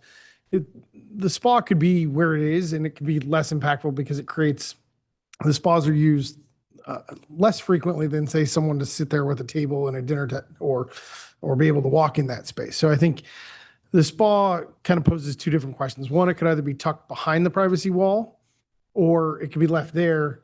And I'm kind of open to interpretation of which is better for privacy. I think in my standpoint, the spa out front is probably fine because it's not used as frequently and it's all self-enclosed. The noise level is pretty minimal. It almost limits a big chunk of the deck that could create privacy components. Whereas if it was moved further back, then it makes that more available. So I'm open to both. I think it's fine. It could be a question to the applicant, but I'm open to your guys' interpretation of what you guys felt on the deck. But for me, the deck size was fine as long as the louvers remain in place because that creates privacy and then the louvers are extended and the privacy wall comes all the way up to the top. Yeah. Emil, go ahead. I wanted to extend. So I wanted to first. I'm glad the board brought this to us. I think this definitely deserves more than an admin DRB review. Privacy is definitely a concern. The site is not an easy one based on where it's located with the views coming out the back on an angle. So I recognize that there's some constraints from what would be east side and also on the west side while still trying to preserve the view. I think one of the other board members mentioned, if this was contained in square footage, it would be easier to approve. And I agree with that. Because it's deck, the tendency for noise to travel definitely becomes a substantial privacy concern. And also with the spa, the location, viewing it from the neighbor's house looking down just seem to be really impactful. There's also substantial existing deck that's already there. So I think, there could be some balance between a deck reduction, maybe even spa relocation that could be considered. Jess? Yes, so the neighbor's house is at a higher elevation, so I don't see why or how there could be a privacy impact. I'll just go down my notes. View equity is thoughtfully designed to protect the neighbor's side view, which we don't typically protect side views, so I applaud the applicant for that. Privacy, the neighbor to the right is at a higher elevation, which I just said. Raising the privacy screen protects privacy for both parties. It meets the pattern of development. Both neighbors on each side of this applicant's home have decks that wrap around. The biggest setback, so this house has the biggest setbacks in most of Laguna Beach. I'd say 95% of Laguna. So relocating, shrinking the deck size isn't gonna change anything. It's like saying, move the spa or the pool 5 feet over for noise attenuation. It doesn't change anything. Speaking of property lines, it looks like the neighbor's home is on the applicant's property line, so I'd just like to make a point of that pertaining to the fence. I'm okay with the fence where it is. If you don't like a chain fence, then you can work with staff to apply for that. That's not part of this application. As far as the spa, I'm totally fine with the spa where it is. If there's a way to move it or a consideration, but as proposed today, you have my approval. But I'm amenable to whatever my colleagues have to say. All right. Yeah, I also believe there's a real privacy concern, and I believe the size of the deck is too large. The new deck runs, as I read the plans, 28 feet. If I'm reading it correctly, and that's excluding the deck addition that goes further south there. That's a big deck. Moreover, you kind of take the neighbors' houses where they are, not where they could have been had you been able to do a 9-foot setback there. And it is their bedroom. And I am concerned about noise from the spa at that location. It is right near the bedroom. And if you move it back, behind the privacy screen, I don't have a problem with pool and spa, but I do have a problem when it's really close to an important room, whether living room or master bedroom of the next door neighbor. Plus, it's a rather big spa at 7 by 7 feet. Or maybe a medium-sized spa. There's a lot bigger spas. So I concur with MJ and Emir on this. The spa, I understand this is a single-level house, and it's really convenient to have the spa there rather than going downstairs. But I'm not sure where you can put it that's away from the neighbor's master bedroom. With respect to the wraparound, I'm okay with it if it's reduced in size. I know you've got a 9-foot setback already, but where the entertainment area needs to be is closer toward the middle of the house, which I think is the pattern of development. I think the entertainment areas in the houses that I saw in the canyon were center house, with, maybe some expansive features. I don't have the problem with how far the deck comes out, but I think it needs to be reduced on the side toward the shams. Now, the way I read kind of the consensus is there's 3 there, and I think Lewis I'll let him speak for himself, but potentially 4 that want a smaller deck. I'm going to throw out what I think might work so you have some direction, assuming that the other board, at least 2 of the other board members agree with me. I think the deck needs to be, given how big the deck is and how the orientation should be toward the center of the house, I want it reduced at least 7 feet from that side. That still gives you a very large deck. The spa location, I kind of leave it to you. It makes more sense, since it's not been built yet, to put the spa on the other side where you have a deck addition on that side where it says 440. I'm looking at Plan A-3. You've got the table, directly off the dining room area, which is very understandable in that, and this is the floor plan for your plan. I don't mean to design, Nancy, you're a great designer, but the deck or the spa, if it goes more toward the middle of the house, I think would be appropriate at the upper level. Otherwise, if you're going to have a spa, it needs to go down below, as far as I'm concerned. So those are my comments. So I think everyone's given comments. We'll do a second round now. I'm ready for a second round. Yeah, this will be quick. What if they did the privacy screen closer towards, like, covering half of the spa? So it Yeah, extends out further. I thought about that. It's just too close to the map. I think they mentioned wanting to preserve the view out of the dining room window as one of the Alright. concerns, yeah. Okay. Let me throw this one out. Nancy, instead of following the property line, could the deck square off there and come straight out? Instead of being angled? Because then the further part, it gets wider and wider as the deck goes kind of further out, but it still leaves you room to achieve your view.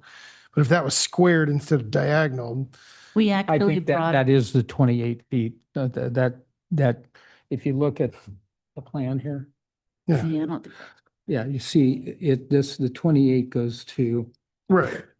28 goes to. Speak into the mic. So, the- right. So I'm just saying, it looks like that's how the 28 feet, So- the additional 14 feet from the side of the house is squaring that off. So if that square, what I'm talking about is from back where the deck, the staircase wraps around and the deck is there and it meets the property line. If that line goes straight out, we actually have a plan that we brought tonight that Tonight? goes straight out. can you show that? Or do you have that? You can send that. You can send it to Claire, Or to Claire, can you pull up, or I guess pull up A3 in the meantime? No, wait, I think Nancy has a plan Exhibit? to offer. So let's see what she has, and maybe that will help move it along. You have something you can give us? yeah, she's gonna send it. Or No. to Sarah or to Claire? So we have exactly that, straightening it out. It makes it 14 feet from the house straight out. And we have some dimensions on it that show the dimensions from their window. But we have, we wanted to keep the spa on that level. So we had suggested maybe moving the spa back where the screen is, making that screen solid. We're okay with over top for privacy seeing in also, like Lewis is suggesting. So we have that in our plan. And we have some dimensions on that. So that right now, squaring it up with the house, this plan that we're sending would be 14 feet wide. And maybe you want to make it less than that, but you can look at this plan and it pulls it back 4.5 feet at the front edge. Yeah, I'll see it. That's kind of what I thought. The plan what I was looking at was the 14 feet from the edge of the house. And that's just a big entertainment area and way too big, given how close it is to the master bedroom of the Shams. Right. So I'm saying bring it back 7 feet. I'm still concerned with the spa location, even if you put a private screen, on the side and up above. That's So my this view. is the diagram that moves it 4.5 feet at the Yeah. point area. And that's 14 feet wide. We could move it maybe 13 feet or 12 feet. Yeah, you want to keep the spa there. That's why you need the depth. So Right. I think that defines the issue. Is everyone in favor of? I would be in favor of this change as long as over the spa had the trellis, which is part number 2. So I'd be supportive of this this adjustment. Yeah, I think the three board members who have concerns about the location of the spa and the size of the deck on that side, where my view hasn't changed, but I'm opening up to Emil and to MJ. Amir. Yeah, Tom. Amir, what did I say, Amir? I'm Amir. sorry, apologize. Close enough. Close enough.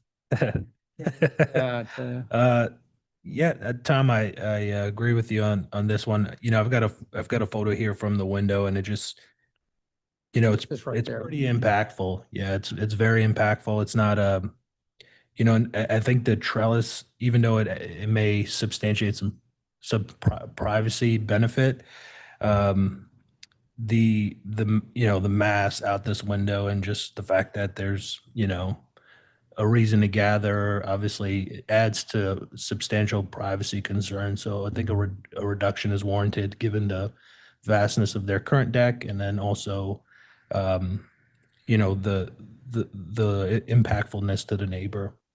MJ, Yeah, I can definitely approve it as it is here. And here's what I want to thank Jessica for her thoughtful points because it enlightened me as well. Noise to me is difficult because literally you could have a spa that nobody ever gets into, or you could have a family of 15 living next door that like rock music. So it's like we never can really control how sound is going to come out of a home, whether it's indoors or out. But to my point was that when you start making another room outside, that's when it becomes another active area. So I think by pushing your spa back, putting that trellis over it, they can't see it from the bedroom window as obviously as it felt when we were standing in the Sham's bedroom. And then offering that privacy wall, that helps. I do think, I think it was Lewis that mentioned that the spa won't see that much activation. So that would be less activity from their window, seeing activity there, I think. It's still a rather large deck. I just don't think taking 3 feet off of that is going to make or break what it's going to provide in privacy and what it provides you in comfort and what it's going to provide them in less noise. And unless you're just a wild one, I just can't see it happening. But who knows who will live there? You never know. But I just think that it's you start slicing things like this, and in the end, I just don't think it benefits privacy unless you remove it altogether. And I don't think that's an option. I don't think you deserve that. I think this fits with design review criteria. I think it will reach the privacy component in the most profound elements, and it is neighborhood compatible. And I think you've reached the criteria. I'm sorry, I'm walking through my comments. Yeah. Let me comment a little bit about that. I think when we evaluate for privacy, we can't, and there's different scenarios, right? We don't know who's going to be owning that house in a year from now. But hear me out on this. We don't know how the use is going to be. So we can't, in my view, approve a project on the assumption that it's not going to be noisy on this big deck or in that spa, because that doesn't give solace to the Shams if your conservative assumption turns out to be wrong. I think we have to assume that there could be a lot of noise. And, allowing such a big deck and a spa right on the property line, right below their master bedroom, as both Amir and I have expressed our concern, is kind of subjecting the Shams to the hope that, that Lewis and you have, that no one will overuse it. And so you feel like making it smaller would control that potential? I don't like the spa right on the property line, and I think it needs to reduce not 3 feet, but at least 7 feet. Let me just finish it. I'm going to answer a question, and you're going to have your opportunity. To reduce how big the deck is and the location of the spa, because of the eventuality, the potential that it could attract large groups of people there right under their master bedroom window. I think it's more efficient to put the deck or the spa further toward the center. I'm not even saying putting it down below, although I think that's an option. But it's clear that the decision was made by the applicant to heavy load the deck and the spa on that side of the property rather than in the center of the property. Yeah, I get it. If they narrowed this deck further, would that, where the spa is, if the spa was in the back and they narrowed it more, would that make it feel like you couldn't get as much active area? Yeah, I think if you reduce the size of the deck, which is 28 feet, is which is it? a lot of deck, reduced it on the sham side, it still is a big deck and can be used, for big parties. And, reducing the spa and leaving it there, certainly that helps. That's not what I would support. Reducing the size does not matter. What? Reducing the size does not matter when it comes to noise. If they're entertaining, there's going to be noise, whether it's a smaller deck or not. That's what my point. I have a is. question for That staff. is my point. Is a drop-in spa, is not considered personal property? Because it's not connected to the property?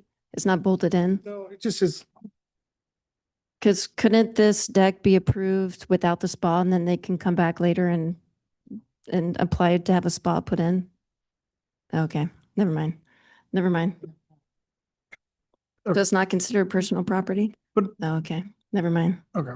that But might- Jess, are you good with these revisions? I'm great with the original revision. Okay. I'm even better And with this. MJ, you're good with this one? Okay. All So right, I'm we've got a gonna, motion. Go ahead. Yeah.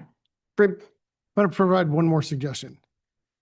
For the privacy wall, like, because you reshaped the stairs, could you do a louvered privacy wall along the stair rail on that spa side? Where it's maybe not a solid, so how you have it in purple here, have it go across as at the stairs. To consolidate. more- Just to more kind of, down. you're kind of tucking it in there in a, let's call it a spa cave. Yeah, could do that. But if we do that, I think that tucks us in, it forces the noise to go out towards your house and towards the Mhm. hillside. The decks, the component already just deliberated.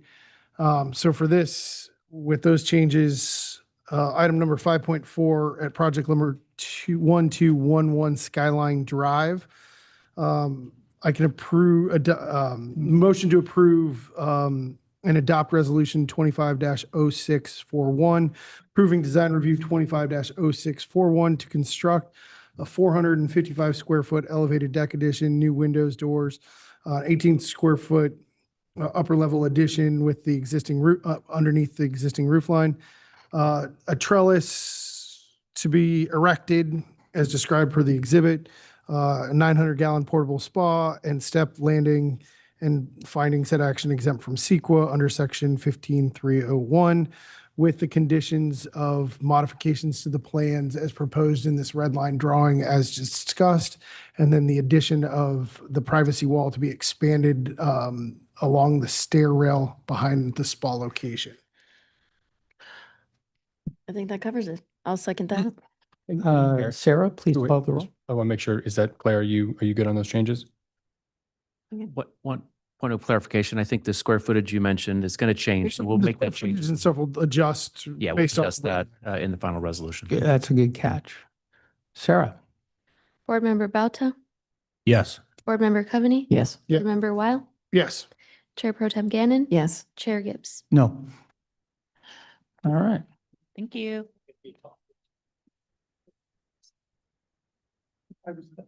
I like your changes, though. I just don't like the deck. All right, one more. Okay, this is going to be 5.5, 1234 La Mirada Street, design review 25-0908. Applicant, please come to the table. Let's do ex parte. Chair, I did a drive-by. MJ? Drove by and spoke to Rob Stewart. I drove by, yeah. Wait. Drove by it and spoke with Timothy Ayres. I drove by and spoke to Robert Stewart. Chair, can we expedite this one? There is an objection. So I think, given the objection, we should go ahead with the normal. Go ahead, but keep it, you don't need to go into huge details. The project's rather obvious. Okay, this time I'm having a little difficulty with Wi-Fi. So stand by.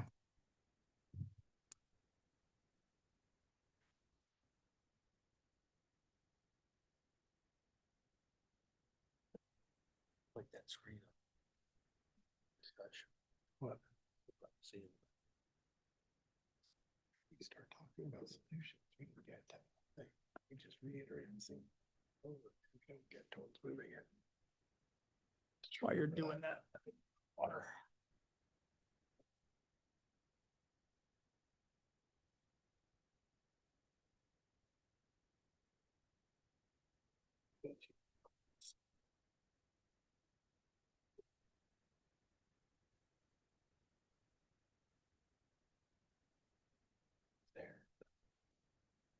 Great.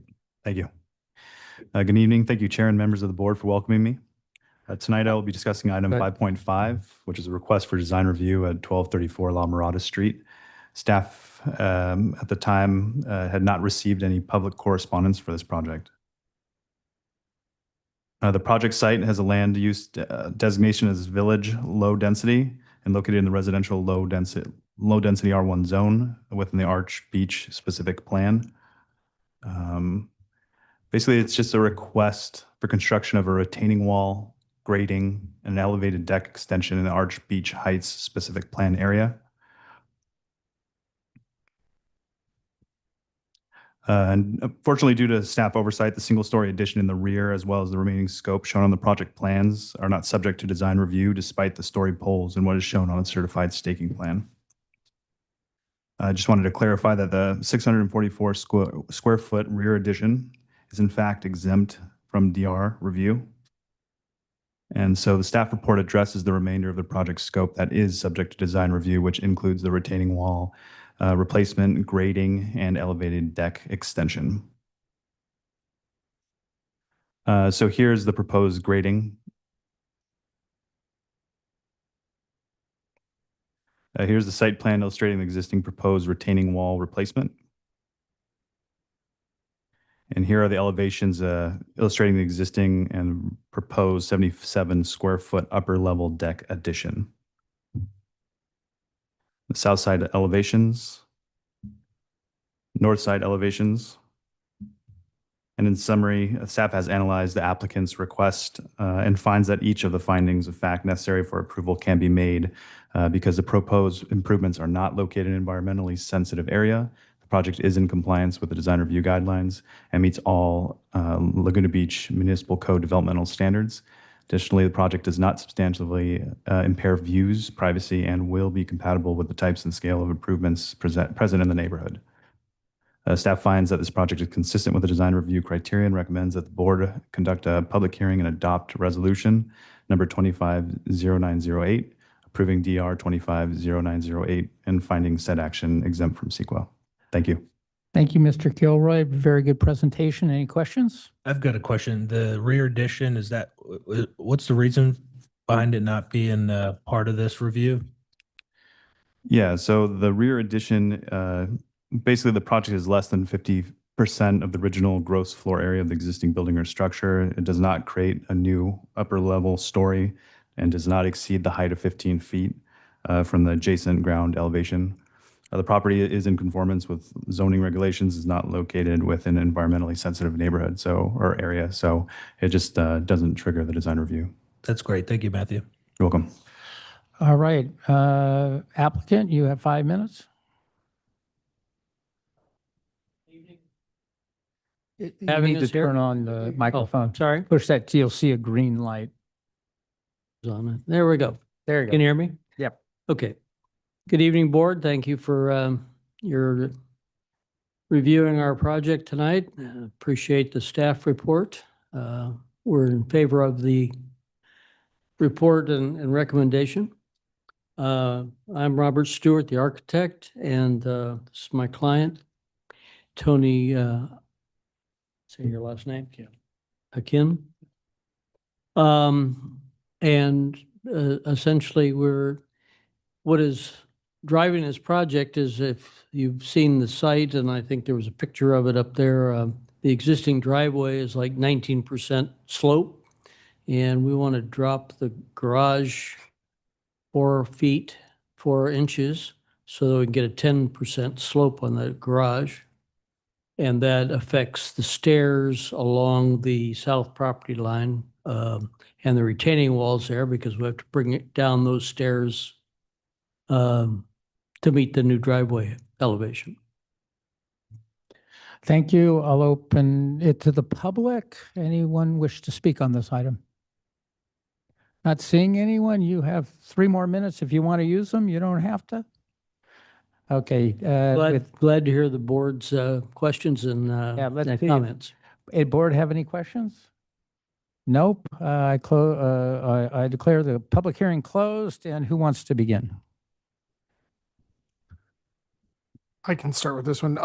The project's simple in nature. It doesn't create a little bit of improvement on the front of the structure. I don't find any privacy or view issues with the decking that is extended over the driveway.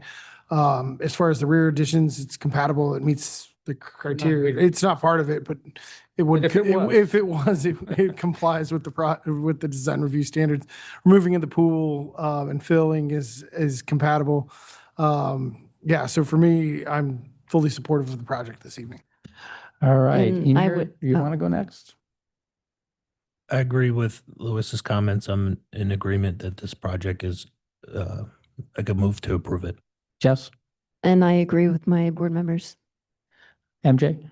I agree with my board members. I did read Mr. Aris's, I think his name's Aris, his concerns, and I don't think they're relevant here. I think there's no impact with the extension here. It's a small extension. And it remains in good articulation with the home, and it meets view equity, privacy, and design articulation, and compatible in the neighborhood.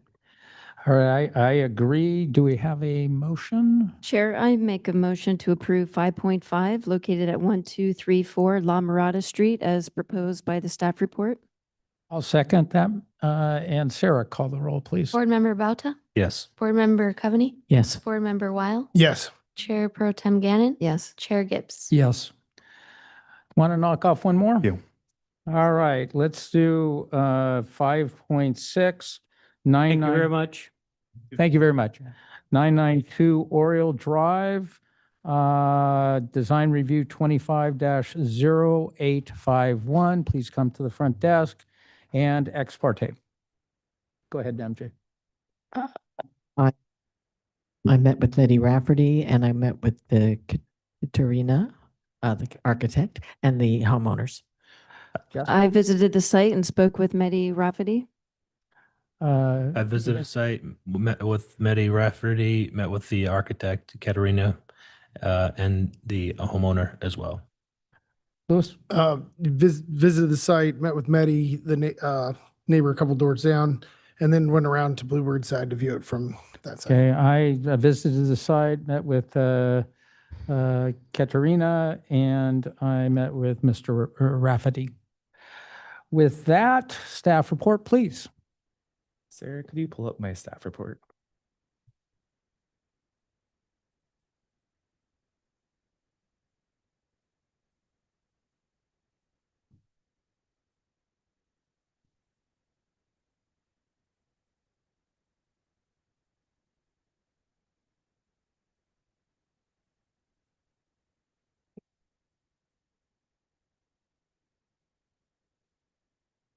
Great.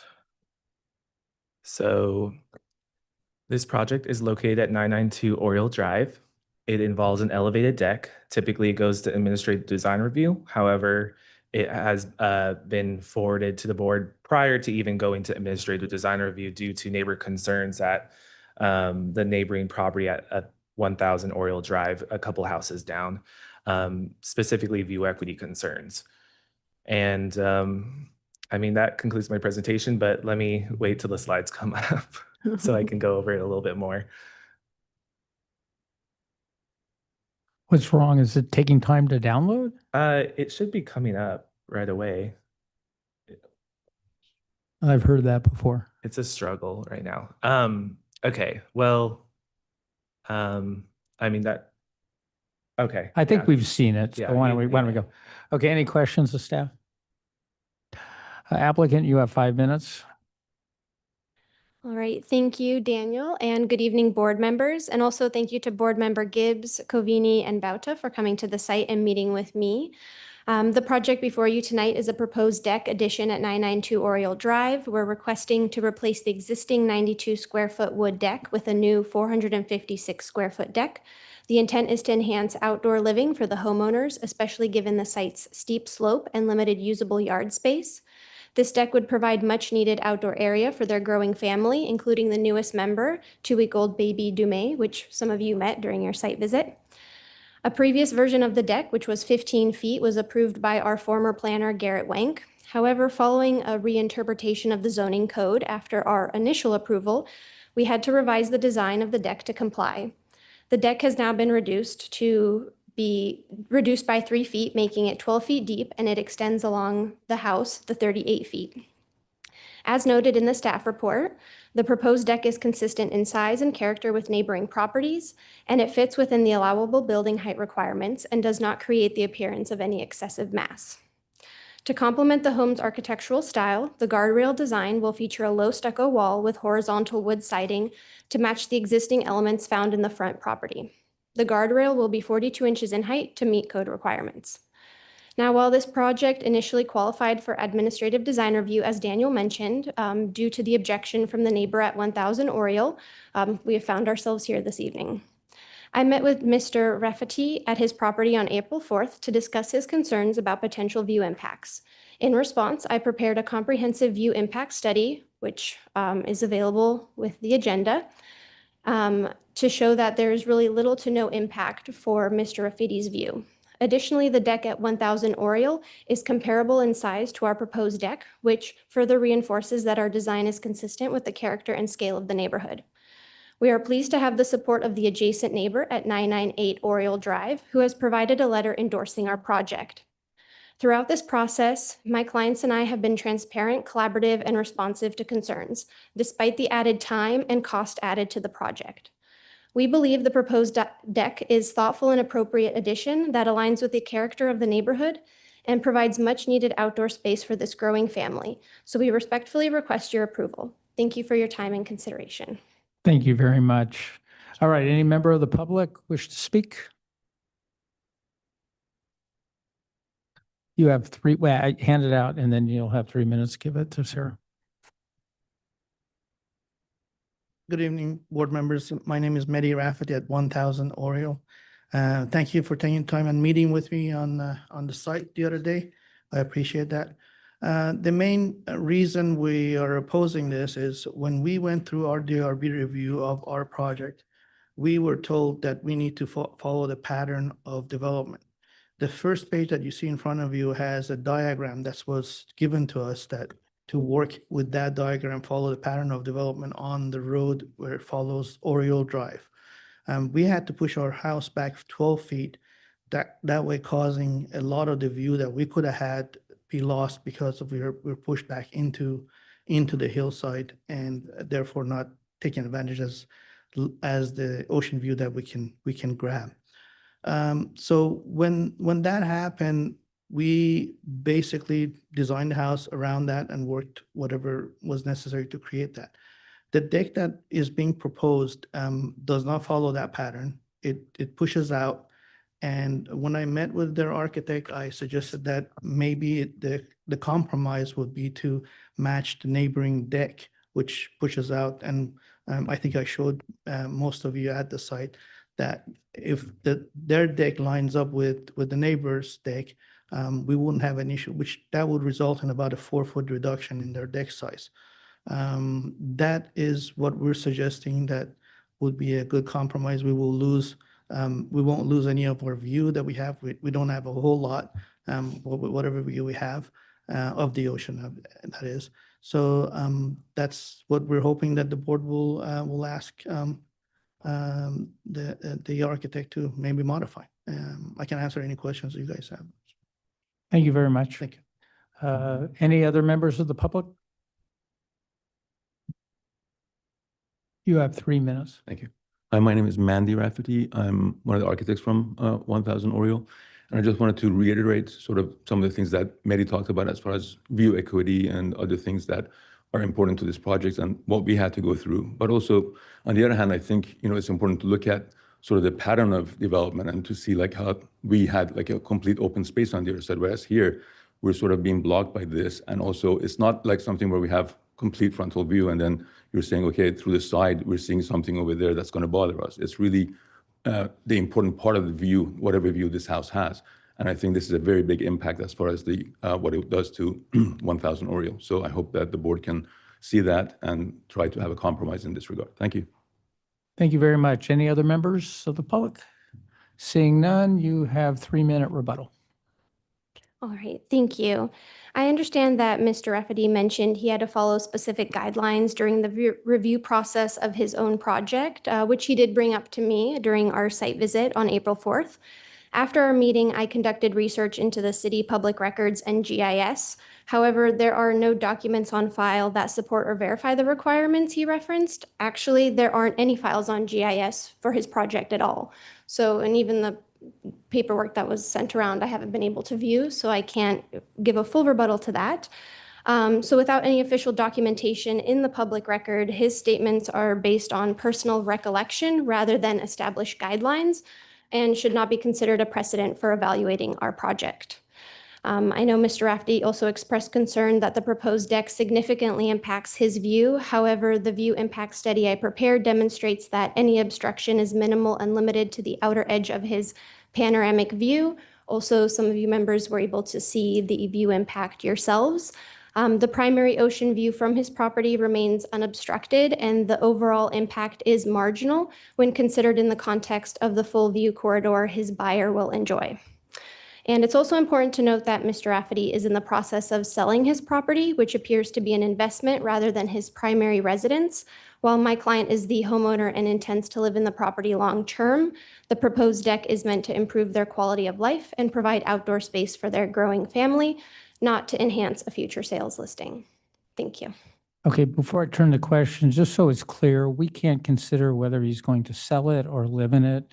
And same token with you, we have to evaluate the projects as is. Okay, with that said, any questions? I have a quick question.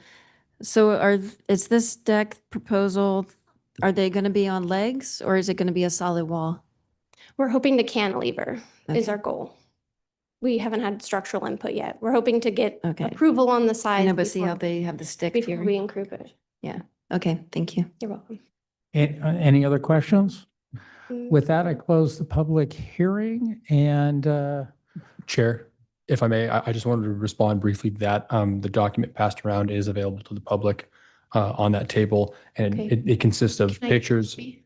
There's one right there for you, right over there. And it consists of pictures, I believe, of the potential view and is not past historical city documents in any way. Thank you, Mr. Chair. okay, thank you. We've closed the public hearing. Who wants to begin? You wanted to? Yeah, I'll go Emer? for it. Okay. I did consider Mehdi's view, and I had a chance to stumble upon the former meeting minutes pertaining to his property, and it did not reflect what I did hear in the or read and watch in that previous hearing was that it was appealed to council, and then there was a acoustical study that was requested for his particular hearing.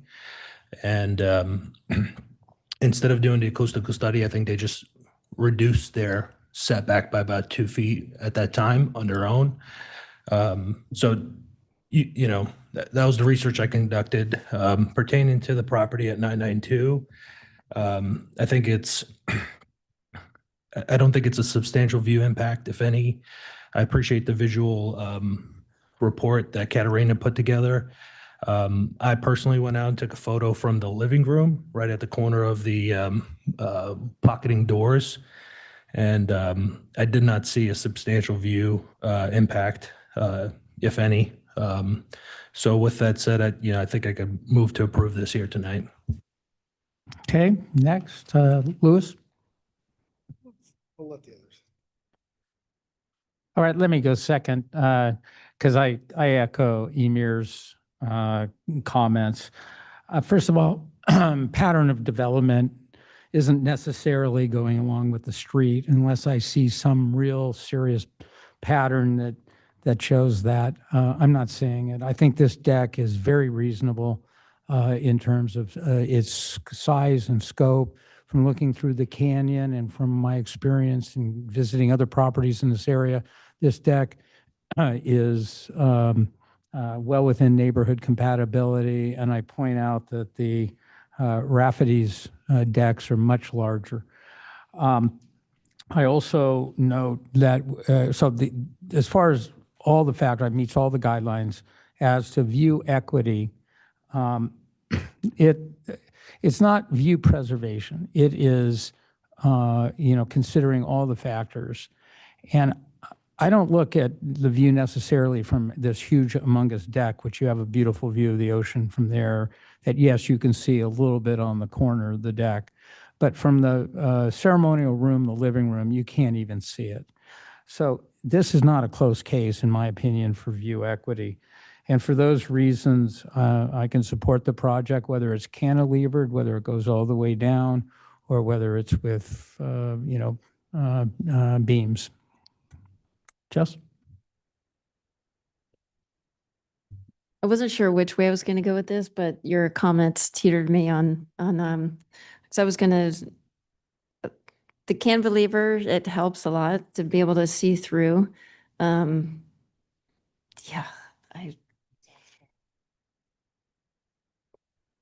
The deck itself is stucco, but the stucco doesn't go all the way down to it's just it's on legs, right? Well, we're hoping to cantilever, so no legs. So it'll just be a low stucco wall with horizontal siding to meet the 42 inches. So it's privacy for the homeowners. It won't be glass. But you'll still be able to see underneath it. No. Well, yeah, it's cantilevered, so underneath it, yeah. yes. It doesn't go all the way down. No, Right. Right. So there's It no just goes leg. right below, yeah. Well, our goal is to hopefully not have no legs. Yes, cantilevered. We just haven't had structural input yet. We're hoping to get an approval for the size before we get structural. But yes, cantilever is the goal. Okay. MJ? To your point, Tom, this is one of our sticking points, right, with the whole state and city right now is view preservation, view equity, that we're having to be objective as opposed to subjective, how much we're taking. No. Different Definitely thing. not. MJ, that's not part of the ordinance. The ordinance is view equity. That hasn't changed. I know view equity, though, is kind of how much of it is going No, away. they haven't amended the ordinance. So Oh, I'm not ordinance talking- right now is view equity, no percentages, Am I nothing in like that. trouble? No, not at all. No, everybody's making faces, so obviously I did something wrong. You're good. Just forget the Okay, don't- let objective. me There's just no tell you. objective criteria. I just think what happens is we start to get to, we protect every little view, every piece of the view, and something else is coming up tonight in regard to that. And it's hard because we want that little piece of view. And when I was there, sitting in his main room, and when we got to the edge, and that whole area is so active, I missed it. I did see that and missed it. But then I looked at the canyon, and I looked at what was left, and then again, benefiting what benefits you, what benefits them. So that's why I waited to kind of hear my remarks here, because I feel like you are losing something, but it's very minimal in compared to what you're gaining. So I believe I could get behind this project, but I'm going to wait to hear what Louis has to say because he's still making a face. Louis, it's your last but best. In general, I think the deck is modest, and it's rightfully fit within, end to end of the property. It's compatible with the neighbor's decking, and it is the right thing. I think had it come with 15 feet, we'd be having probably a harder conversation. So the fact that it was reduced to 12 was a good start.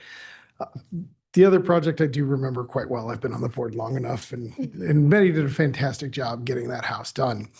With that said, it has no weight on the view equity component. I think when I was out there, I was thinking a foot or so reduction from the exterior back would be more appropriate to be more in line with the string line of kind of the neighboring deck. That was kind of the reduction I was thinking. It wouldn't change it. But given the other board members are kind of in favor of where it's at, for me, it's not substantial of the difference. But I think in general, I try to follow the string line from one neighbor to neighbor as the exhibit was kind of presented. We try to follow that. It's part of the conversation, not only for this site, but for others. But for me, I'd be fully supportive if it was reduced a foot, but I can get behind the reasonability behind this one.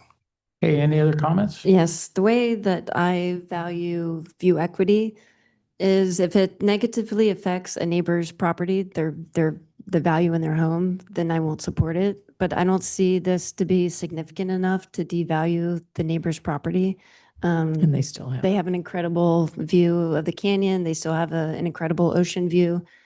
So with the, as proposed, with the reduction, I can support this project. Well, I don't think, I don't support the reduction. I'm not hearing any other board Oh, member no, except Louis. Not Lewis's reduction, as proposed, the 12-foot, it's 12-foot. Okay, oh, the Yeah. 12-foot. All right. So with that said, I'll make the motion. I haven't made a motion for a while. So I move that the board approve design review 25-0851 for an elevated deck and finding said action exempt from CEQA under section 15301. One question on the motion. In the event that the deck cannot be cantilevered and they have to put support posts, would that be allowable? Yes. So we can make should we make that a condition? That's fine with me. I'd be open We to have a- post, probably not a wall. Maybe we have a discussion on Yeah. that. Sure. I, I withdraw my motion. Let's hear this out. if the posts are to be required, I'd encourage staff to try to find them in the same line of the neighboring post as best as possible and to be as small as possible. So if we're not looking at a 24-inch post, we're trying to find the smallest applicable, reasonable support system for that deck if support beams are required. Okay, let me make the motion. I agree with all that. All right, new motion. I move that the board adopt resolution 25-0851 approving design review 25-0851 for an elevated deck and finding said action exempt from CEQA under section 15301 with the condition that that the deck be cantilevered for support. And if that's not feasible, I understand engineering needs to be done, that it be, the deck be supported by posts as small as reasonably possible and in line with the posts on the adjoining property toward the ocean? Is that on To the- be evaluated by staff. Be evaluated by staff. Yeah. With that said, do I have a second? I second that motion. Sarah, please call the roll. Board Member Bauta, Yes. Board Member Coveney, Yes. Board Member Weil, Yes. Chair Pro Tem Gannon, Yes. Chair Gibbs. Yes. Thank you very much. All right. Good luck on your project. This one should be very quick, so why don't we do Yeah, let's do it. this one? 5 points. I meant to mention, I do have a hard stop at 8 o'clock or right about 8 o'clock for me. So if we can power through till 8, then we can take a break and then I got to bounce. All right, we'll Or just prior- do what we can. 5.7, which is 1265 La Mirada Street, design review 25-0989. Let's do expedited, please. All right, so item 5.7, design review and a variance. Variance for encroaching into the permitted projection along Summit Drive. I wanted to point out that the staff report mentioned there's a 6-foot difference between the I-beams. However, it's 8.2 or 8 feet 2 inches, actually. That doesn't really differ the determination in terms of articulation. It helps break up the wall. Okay. And that concludes my presentation. We are recommending approval. Any questions? Nope. Applicant? Oh, did we do ex parte? No. Oh, haven't done ex parte. Just visited the site. Visited the site. I visited the site as well. Drove by the site. All right, applicant, you have 5 minutes. My name is Mark Kovacevic. I'm the property owner. And in case any of you have any technical questions you wanted to ask Mr. Perkis, who's out of state, I am a retired civil engineer in California, so I could answer your questions. I'm hopeful that based on the review by the staff, that you will approve the retaining wall so that I can get out there and get it built. Thank you very much. Any members of the public wish to speak? Seeing none, you have 3 minutes. I assume you don't want to use it. I'll answer any questions anybody might have. Any questions? No questions. I close the public hearing. Who wants to start? Amir? A motion to approve. No, we gotta, This retaining wall needs to be built. It needs to be built for the safety and the access for the Absolutely. public. It's designed in a characteristic that is similarly applied in other areas along these streets. It meets the design review criteria and go build it. and it meets the variance. I agree with everything. It meets, we can make all the findings for the variance. And that's my view. Ready to approve. And I'd like to echo what my previous board members have to say. And I concur with my colleagues.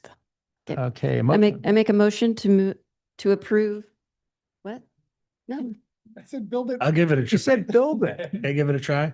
Sure. I'll make a motion. Yeah, there you go. Then Yeah, you he can did put one on the abbreviate the floor. I'm motion. making a motion to approve project located at 1265 La Mirada Street and adopt resolution number 25-0989 with attachment 1, approving design review 25-0989 and variance 25-0990 and finding said action exempt pursuant to CEQA guidelines section 15304, minor alterations to land. Second.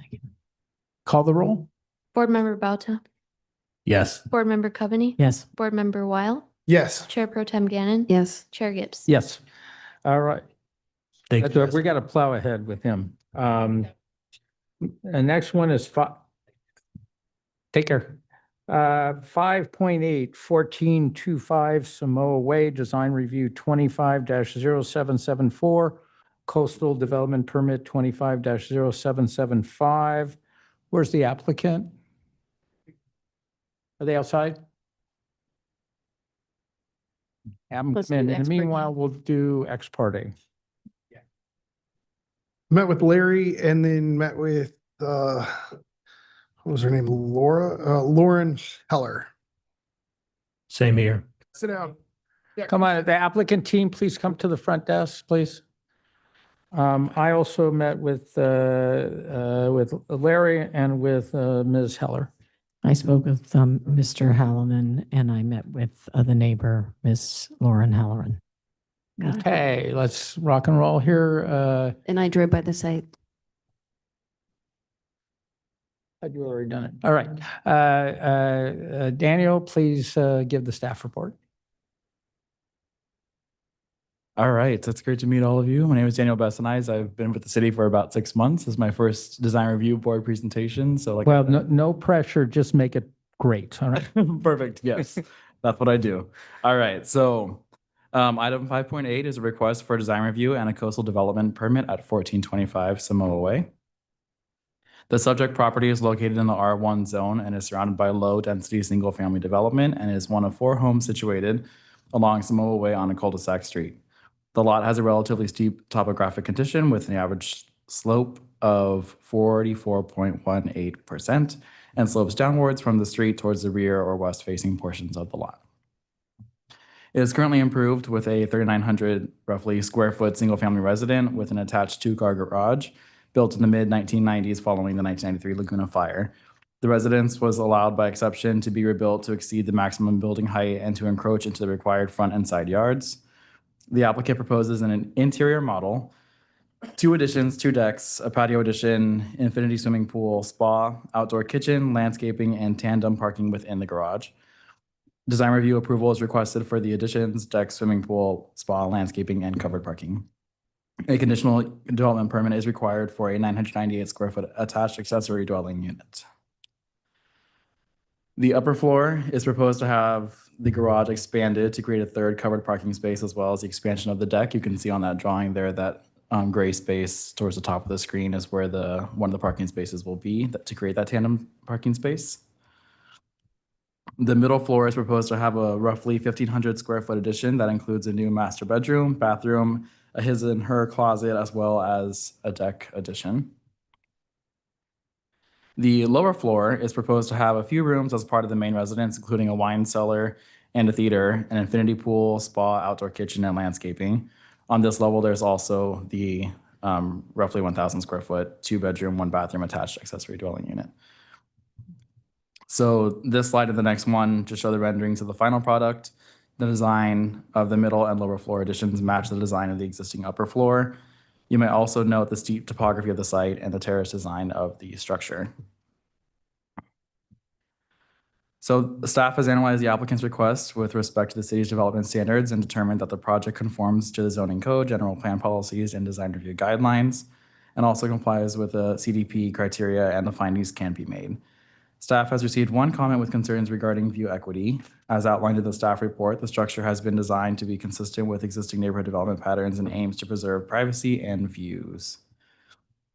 So with that, staff recommends that the board conduct a public hearing and by motion adopt Resolution 25-0774, approving the requested entitlements and finding said action exempt from CEQA.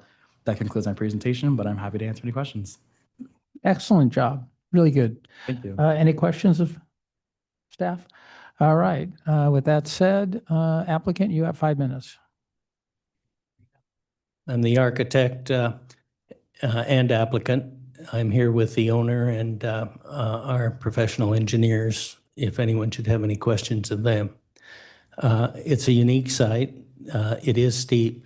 The existing house we're basically not touching it up on the upper level, other than interior. It's an interior model, and as Daniel mentioned, we're adding that third car space by extending into the existing house.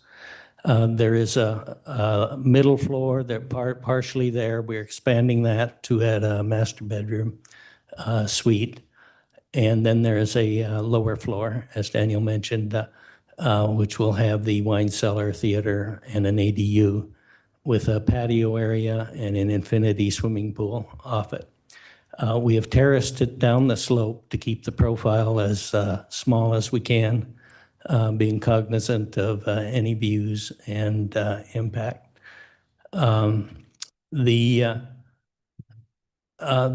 We're very aware of views, so we have had a drone take pictures from different areas to see if there is any view impact. I'm not aware of any objections other than I think there was one person who was concerned about the view. It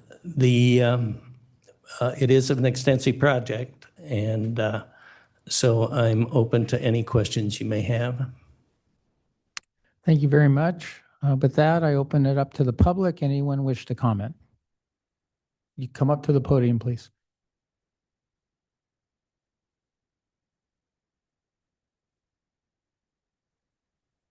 Need these? If you have something for us, give it to the Good evening. Thank you, Chairman Gibbs, and to the board members, MJ Cavini, Lois Weil, and Imma Bata, who took the time to make a site visit to my home. I am Lauren Harris Heller, the neighbor directly behind the proposed project for 1425 Samoa Way. Unfortunately, I never received an invitation to the required neighborhood meeting, and my objection of this proposal that I would like to bring to the attention of the board, and I'm going to be succinct here, is the blocking of my whitewater view of Main Beach, a defining and irreplaceable feature of my property. Thank you for the opportunity to speak. Thank you very much. Any other members of the public? Not seeing any. You have 3-minute rebuttal. Well, in regards to that, I have submitted, I think Daniel has it, we had the drone take a picture from the neighbor's house overlooking ours, in which you cannot see any of the string lines or story poles. So we do not believe we're blocking that at all. And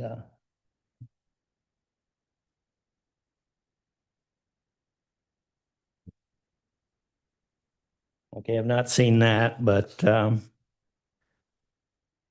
here's one that we could pass that is from her house looking over ours. And as we've terraced it down, it is well below the roof line and everything. There might be one corner looking at this one picture that clips a little bit of that, but the ocean view is uninterrupted. Larry, I've got a question for you. Would you be open to chamfering that corner back to alleviate the view? Not really. That is the top of the glass guardrail, the string line that you see. And it's on a deck. We do have large decks there, but they are the roof of the house, of the floor below. It's not simply a deck, it's the roof, which we are losing as a deck. If we were to chamfer that back, it would affect the floor plan below. It's always possible, but it does create some problems. The guardrail is glass.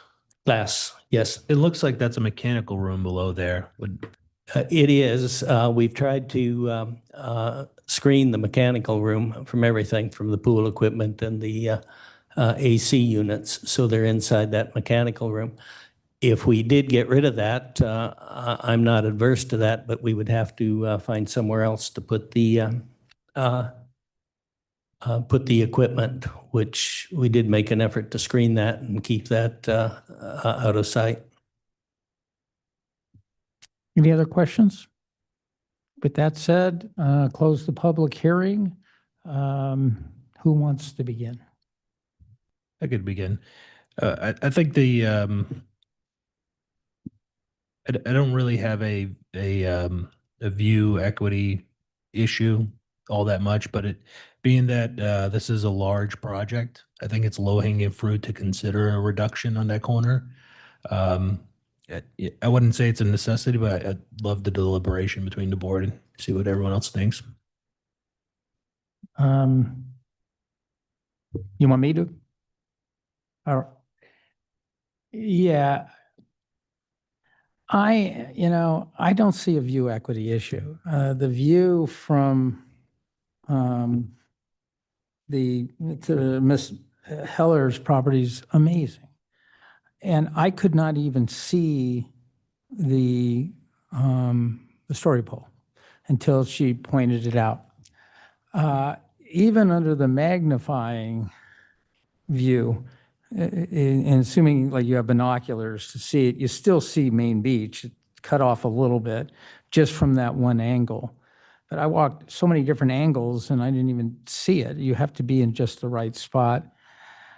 If it's, like you say, it is low-hanging fruit, but where I come from, it's got to kind of pass the view equity guideline issue. And I'm just not seeing it on this one. So I could approve the project as is tonight. Yeah, and following Board Member Gibbs, it's similar concept. We do try to preserve side yard views as best as possible.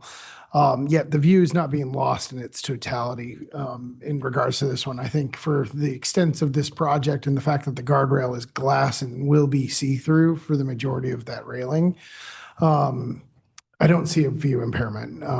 I understand the concerns of the neighbor, but it's just not, I think, reasonable for adjusting the project. Given the size and scope of the project, to have fairly minimalistic concerns is pretty impressive for Lagoon Beach. So I think it's been a carefully considered project. It is compatible for this neighborhood. There are very expansive multi-terraced homes all through this neighborhood. So these modifications are compatible with the neighborhood, and I'm supportive of the project this evening. I'd like to echo what Board Member Weil just commented. This is an incredible design. It's going to fit beautifully on that hillside, and I think it's neighborhood compatible. I agree with Daniel's findings for the 16th commandments, I call it, the design review criteria, and I'm ready to approve the project. MJ? Yes, I also wasn't able to actually see the story pole lines until I got over in the far corner and kind of with the wind blowing just right. So there's such a massive view there. And to your point about view equity and view preservation, we really have to stay pretty clear about that. So I think view equity has been achieved. I appreciate you terracing down the slope as opposed to trying to, dig in and more and excavate too much. So I really appreciate that. And yeah, I think your neighborhood compatible, your design and articulation is in keeping with the neighborhood. So I can get behind the project as well. All right, do we have a motion? Chair, I make a motion to approve agenda item 5.8 located at 1425 Samoa Way as proposed in the staff report, the resolution as proposed in the staff report. All right. I second that. You second? Yes. Sarah, please call the roll. Board Member Bauta, Yes. Board Member Coveney, Yes. Board Member Weil, Yes. Chair Pro Tem Gannon. Yes. Chair Gibbs. Yes. All right, so our last item, are you going to? What about Tal? Okay. You want to take a break? Thank you, board. I'm ready to do the last one. Do you need a break? Yeah, let's do a 5-minute break. We'll do it quick.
Make it.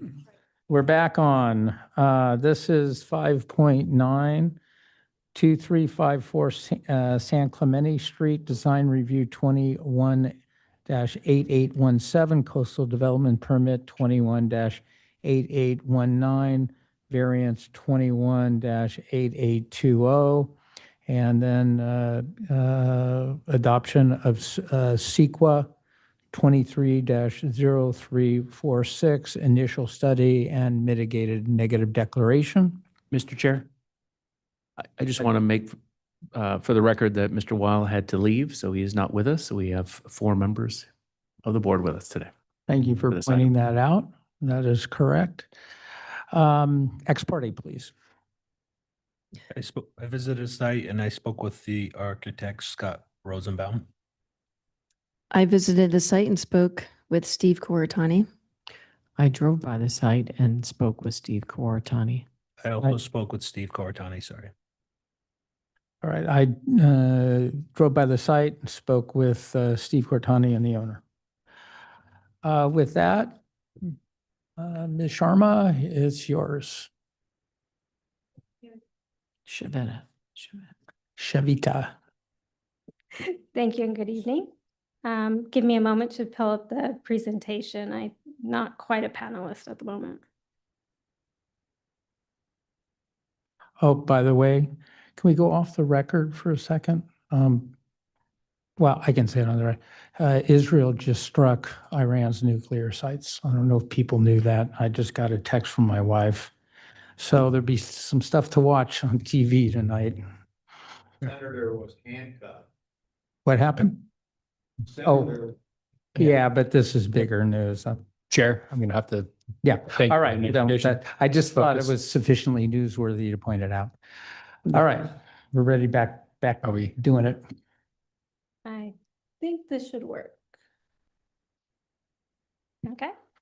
Good evening, Chair Gibbs, Shweta Sharma, Senior Planner, presenting item 5.9, design review for 21-8817, Coastal Development Permit 21-8819, and variance 21-8820. There is an initial study and mitigated negative declaration for the project at 2354 San Clemente Street.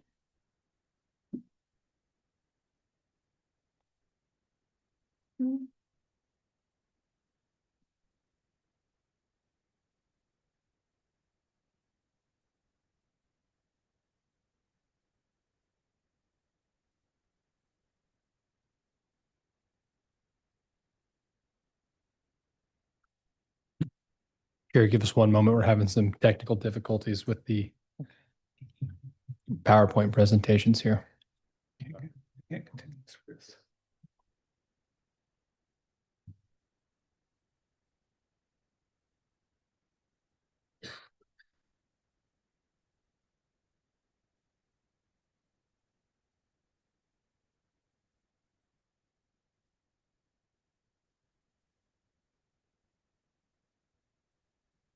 The project is located at the terminus of San Clemente Street in the R1 zone. The Design Review Board previously heard this project on June 24th, 2021. There were concerns regarding the project's consistency with the design review criteria, and the board gave direction to the applicant to reduce the size of the proposed swimming pool, improve neighborhood compatibility, and reduce the amount of grading and window glazing. The project applicant has redesigned the project. Next. Has redesigned the project consistent with the board's direction regarding neighborhood compatibility and included elimination of 1,200 square feet of floor area. The elevated decks were reduced by 162 square feet, and the pool and spa were reduced by 107 square feet.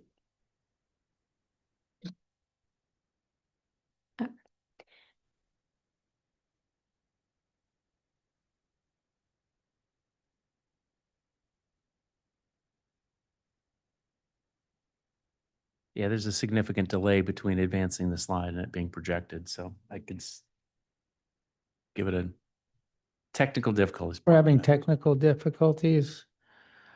I think we've all read the staff report. I'm not seeing, so, and we've, got a lot of materials. So maybe you can summarize it without the screenshots. So the project has been revised to be consistent with the design review criteria. Additionally, there is a variance. Okay. As you can see from the screen before you, the project is appropriate mass and scale for the neighborhood, and the design has sufficient articulation and is consistent with the design review criteria. Next slide.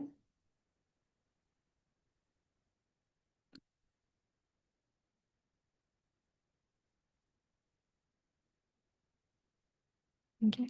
The project includes a variance for a design element of an entry, landing, and planter that exceeds the maximum allowed height of 3 feet above grade. Within the 20-foot front yard setback, the proposed stairs and landing are approximately 8 feet 8 inches in height and would encroach 15 feet and 3 inches into the setback.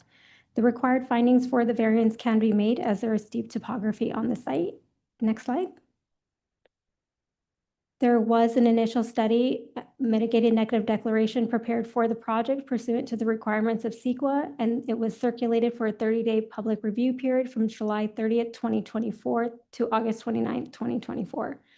A subsequent recirculated initial study, mitigated net deck, was made available for the public from March 7th, 2024 through April 7th, 2024, and identified potential environmental impacts associated with the development of the project and incorporated mitigation measures to reduce those to below significant impacts. No cumulative impacts or wildfire risks are associated with the project. Next slide. The project is consistent with the city's general plan, including the safety plan goals and policies for wildfire hazard. The fire protection plan included with the project is consistent with requirements for adopted versions of the California Building Code, California Fire Safe Regulations, and the City of Laguna Beach Fire Code. Next slide. In conclusion, the proposed project and improvements are not located within an environmentally sensitive area. The project is in compliance with design review guidelines and complies with all Laguna Beach Municipal Code developmental standards. The project does not impair views, privacy, and is compatible with the development in the neighborhood. Next slide. It is staff's recommendation that the Design Review Board conduct a public hearing and adopt Resolution 21-8817 approving design review, coastal development permit and variance, and an initial study mitigating negative declaration pursuant to state CEQA guidelines. Next slide. Since publication of the agenda, staff has received comments from the public with concerns about wildfire access and safety concerns, as well as procedural and CEQA issues. That concludes my presentation. I'm available to answer any questions, as is the applicant, as well as the city's CEQA consultant. Thank you very much. And Mr. Chair, if I may jump in here, I do apologize. Thank you very much, Madam Senior Planner. I did want to briefly touch on that second bullet point about CEQA and the public comment that asserts that this body, the Design Review Board, does not have the legal authority to review this proposed project, or I guess any project before you under CEQA. The thought process being that the city council must first review the project under CEQA, and only after this review and approval by the city council can then the design review board review the project's entitlements. That position is legally inaccurate and likely unworkable practically. CEQA section 21151 subsection C makes clear that a non-elected city decision-making body, i.e. the design review board, can fully review a project under CEQA, explicitly calls out your guys' ability to approve an MND. The one caveat that decision must be appealable to the city council. As I'm sure you are all aware, you guys' decisions are appealable to the city council. Further, CEQA guidelines 15356 defines decision-making body as any group of people within a public agency permitted by law to approve or disapprove the project at issue. Once again, as I'm sure you guys are all aware, our municipal code 2505040F1A makes design review board the decision-making body for all single-family homes.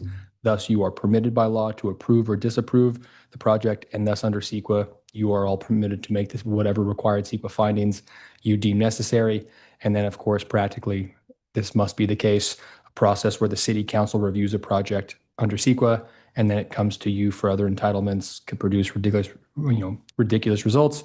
You guys would be limited in project modifications, multiple different appeals, potential lawsuits on the various different decisions. Thank you very much, Mr. Chair. Thank you very much, Patrick. I agree with all of that, and we will take that direction. And with that said, any questions of staff before we go to the applicant? You have 5 minutes. Okay, my name's Scott Rosenbaum from Jeff Summits Design. I'm representing the owner, Kevin Aronson. This project's been on quite a journey. Since we tabled it, we worked extensively with the fire department to establish the turnaround that they could approve.